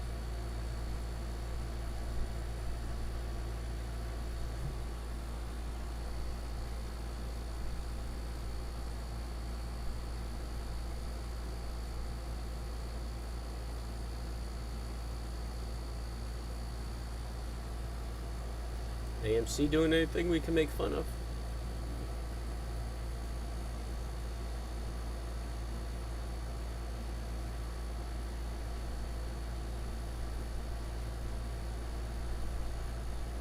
And that baby's even sleeping.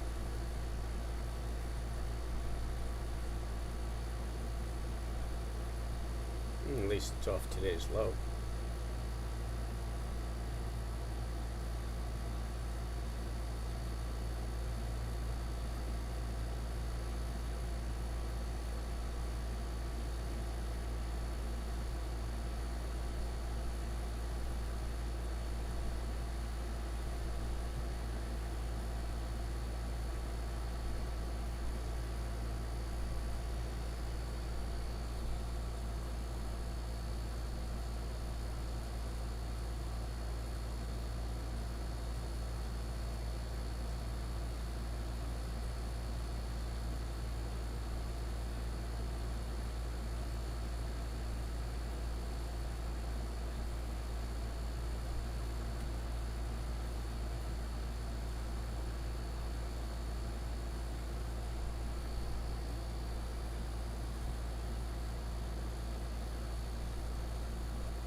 No, the Russell's got some juice.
There she goes.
Once again, that silence you're hearing is off-grid trading, so hit the subscribe and hit the bell. And hit the like if you like this quiet peace of mind. Just nothing really to talk about. Market's just kind of chopping away. Won't really break out of that channel.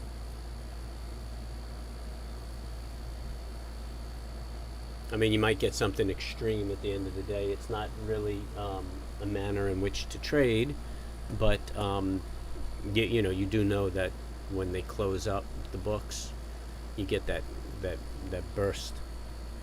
So you could straddle that channel and try to catch the breakout.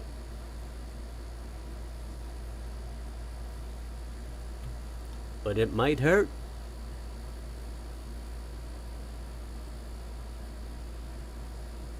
Certainly not a trade I take. I do have a trade similar to that with Russell Futures. When it consolidates before the open, you could put a stop above the support and above the resistance, and on the open, if it breaks that, it's probably going to keep trending, and you could do well with the future.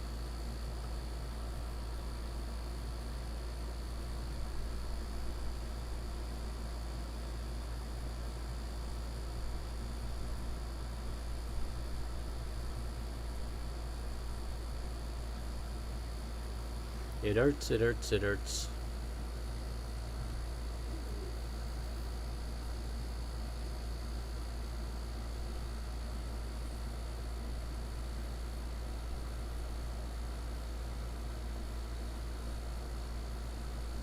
Ah, that's funny.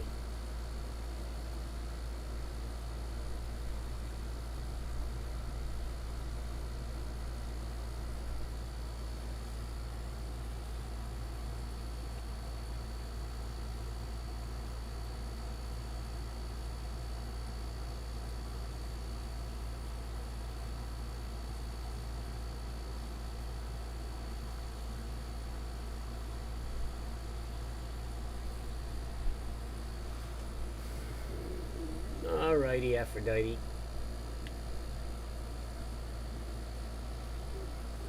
Just nothing coming to us today, or in the afternoon.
Alright, well, we tested that high.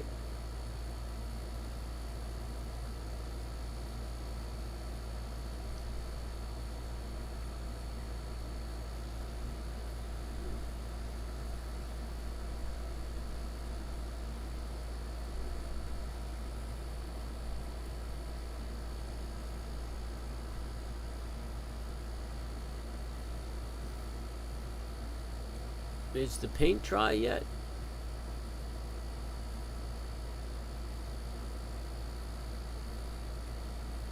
All right. I got to say I've had about enough.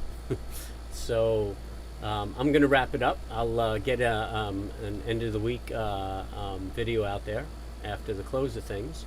But I appreciate everybody who joined me, hung out with me, put up with this tedious afternoon, and shared their comments and shared their likes. If you're new to the channel, hit the subscribe and hit the bell so you know when we're coming up. Check out some of my trading videos, and check out my end of the day and end of the week videos, give you an idea of what's going forward. Feel free to drop a comment or join us Monday at 9 o'clock with the chat. But right now I just feel like my face is just crawling. Actually, I want to just peel it off and step on it because it's just so boring. So I'm going to wrap it up, get on to the weekend, and try to figure out what I'm going to have for dinner this evening. So I wish everybody a good weekend. Once again, thanks, and I'll see you all Monday.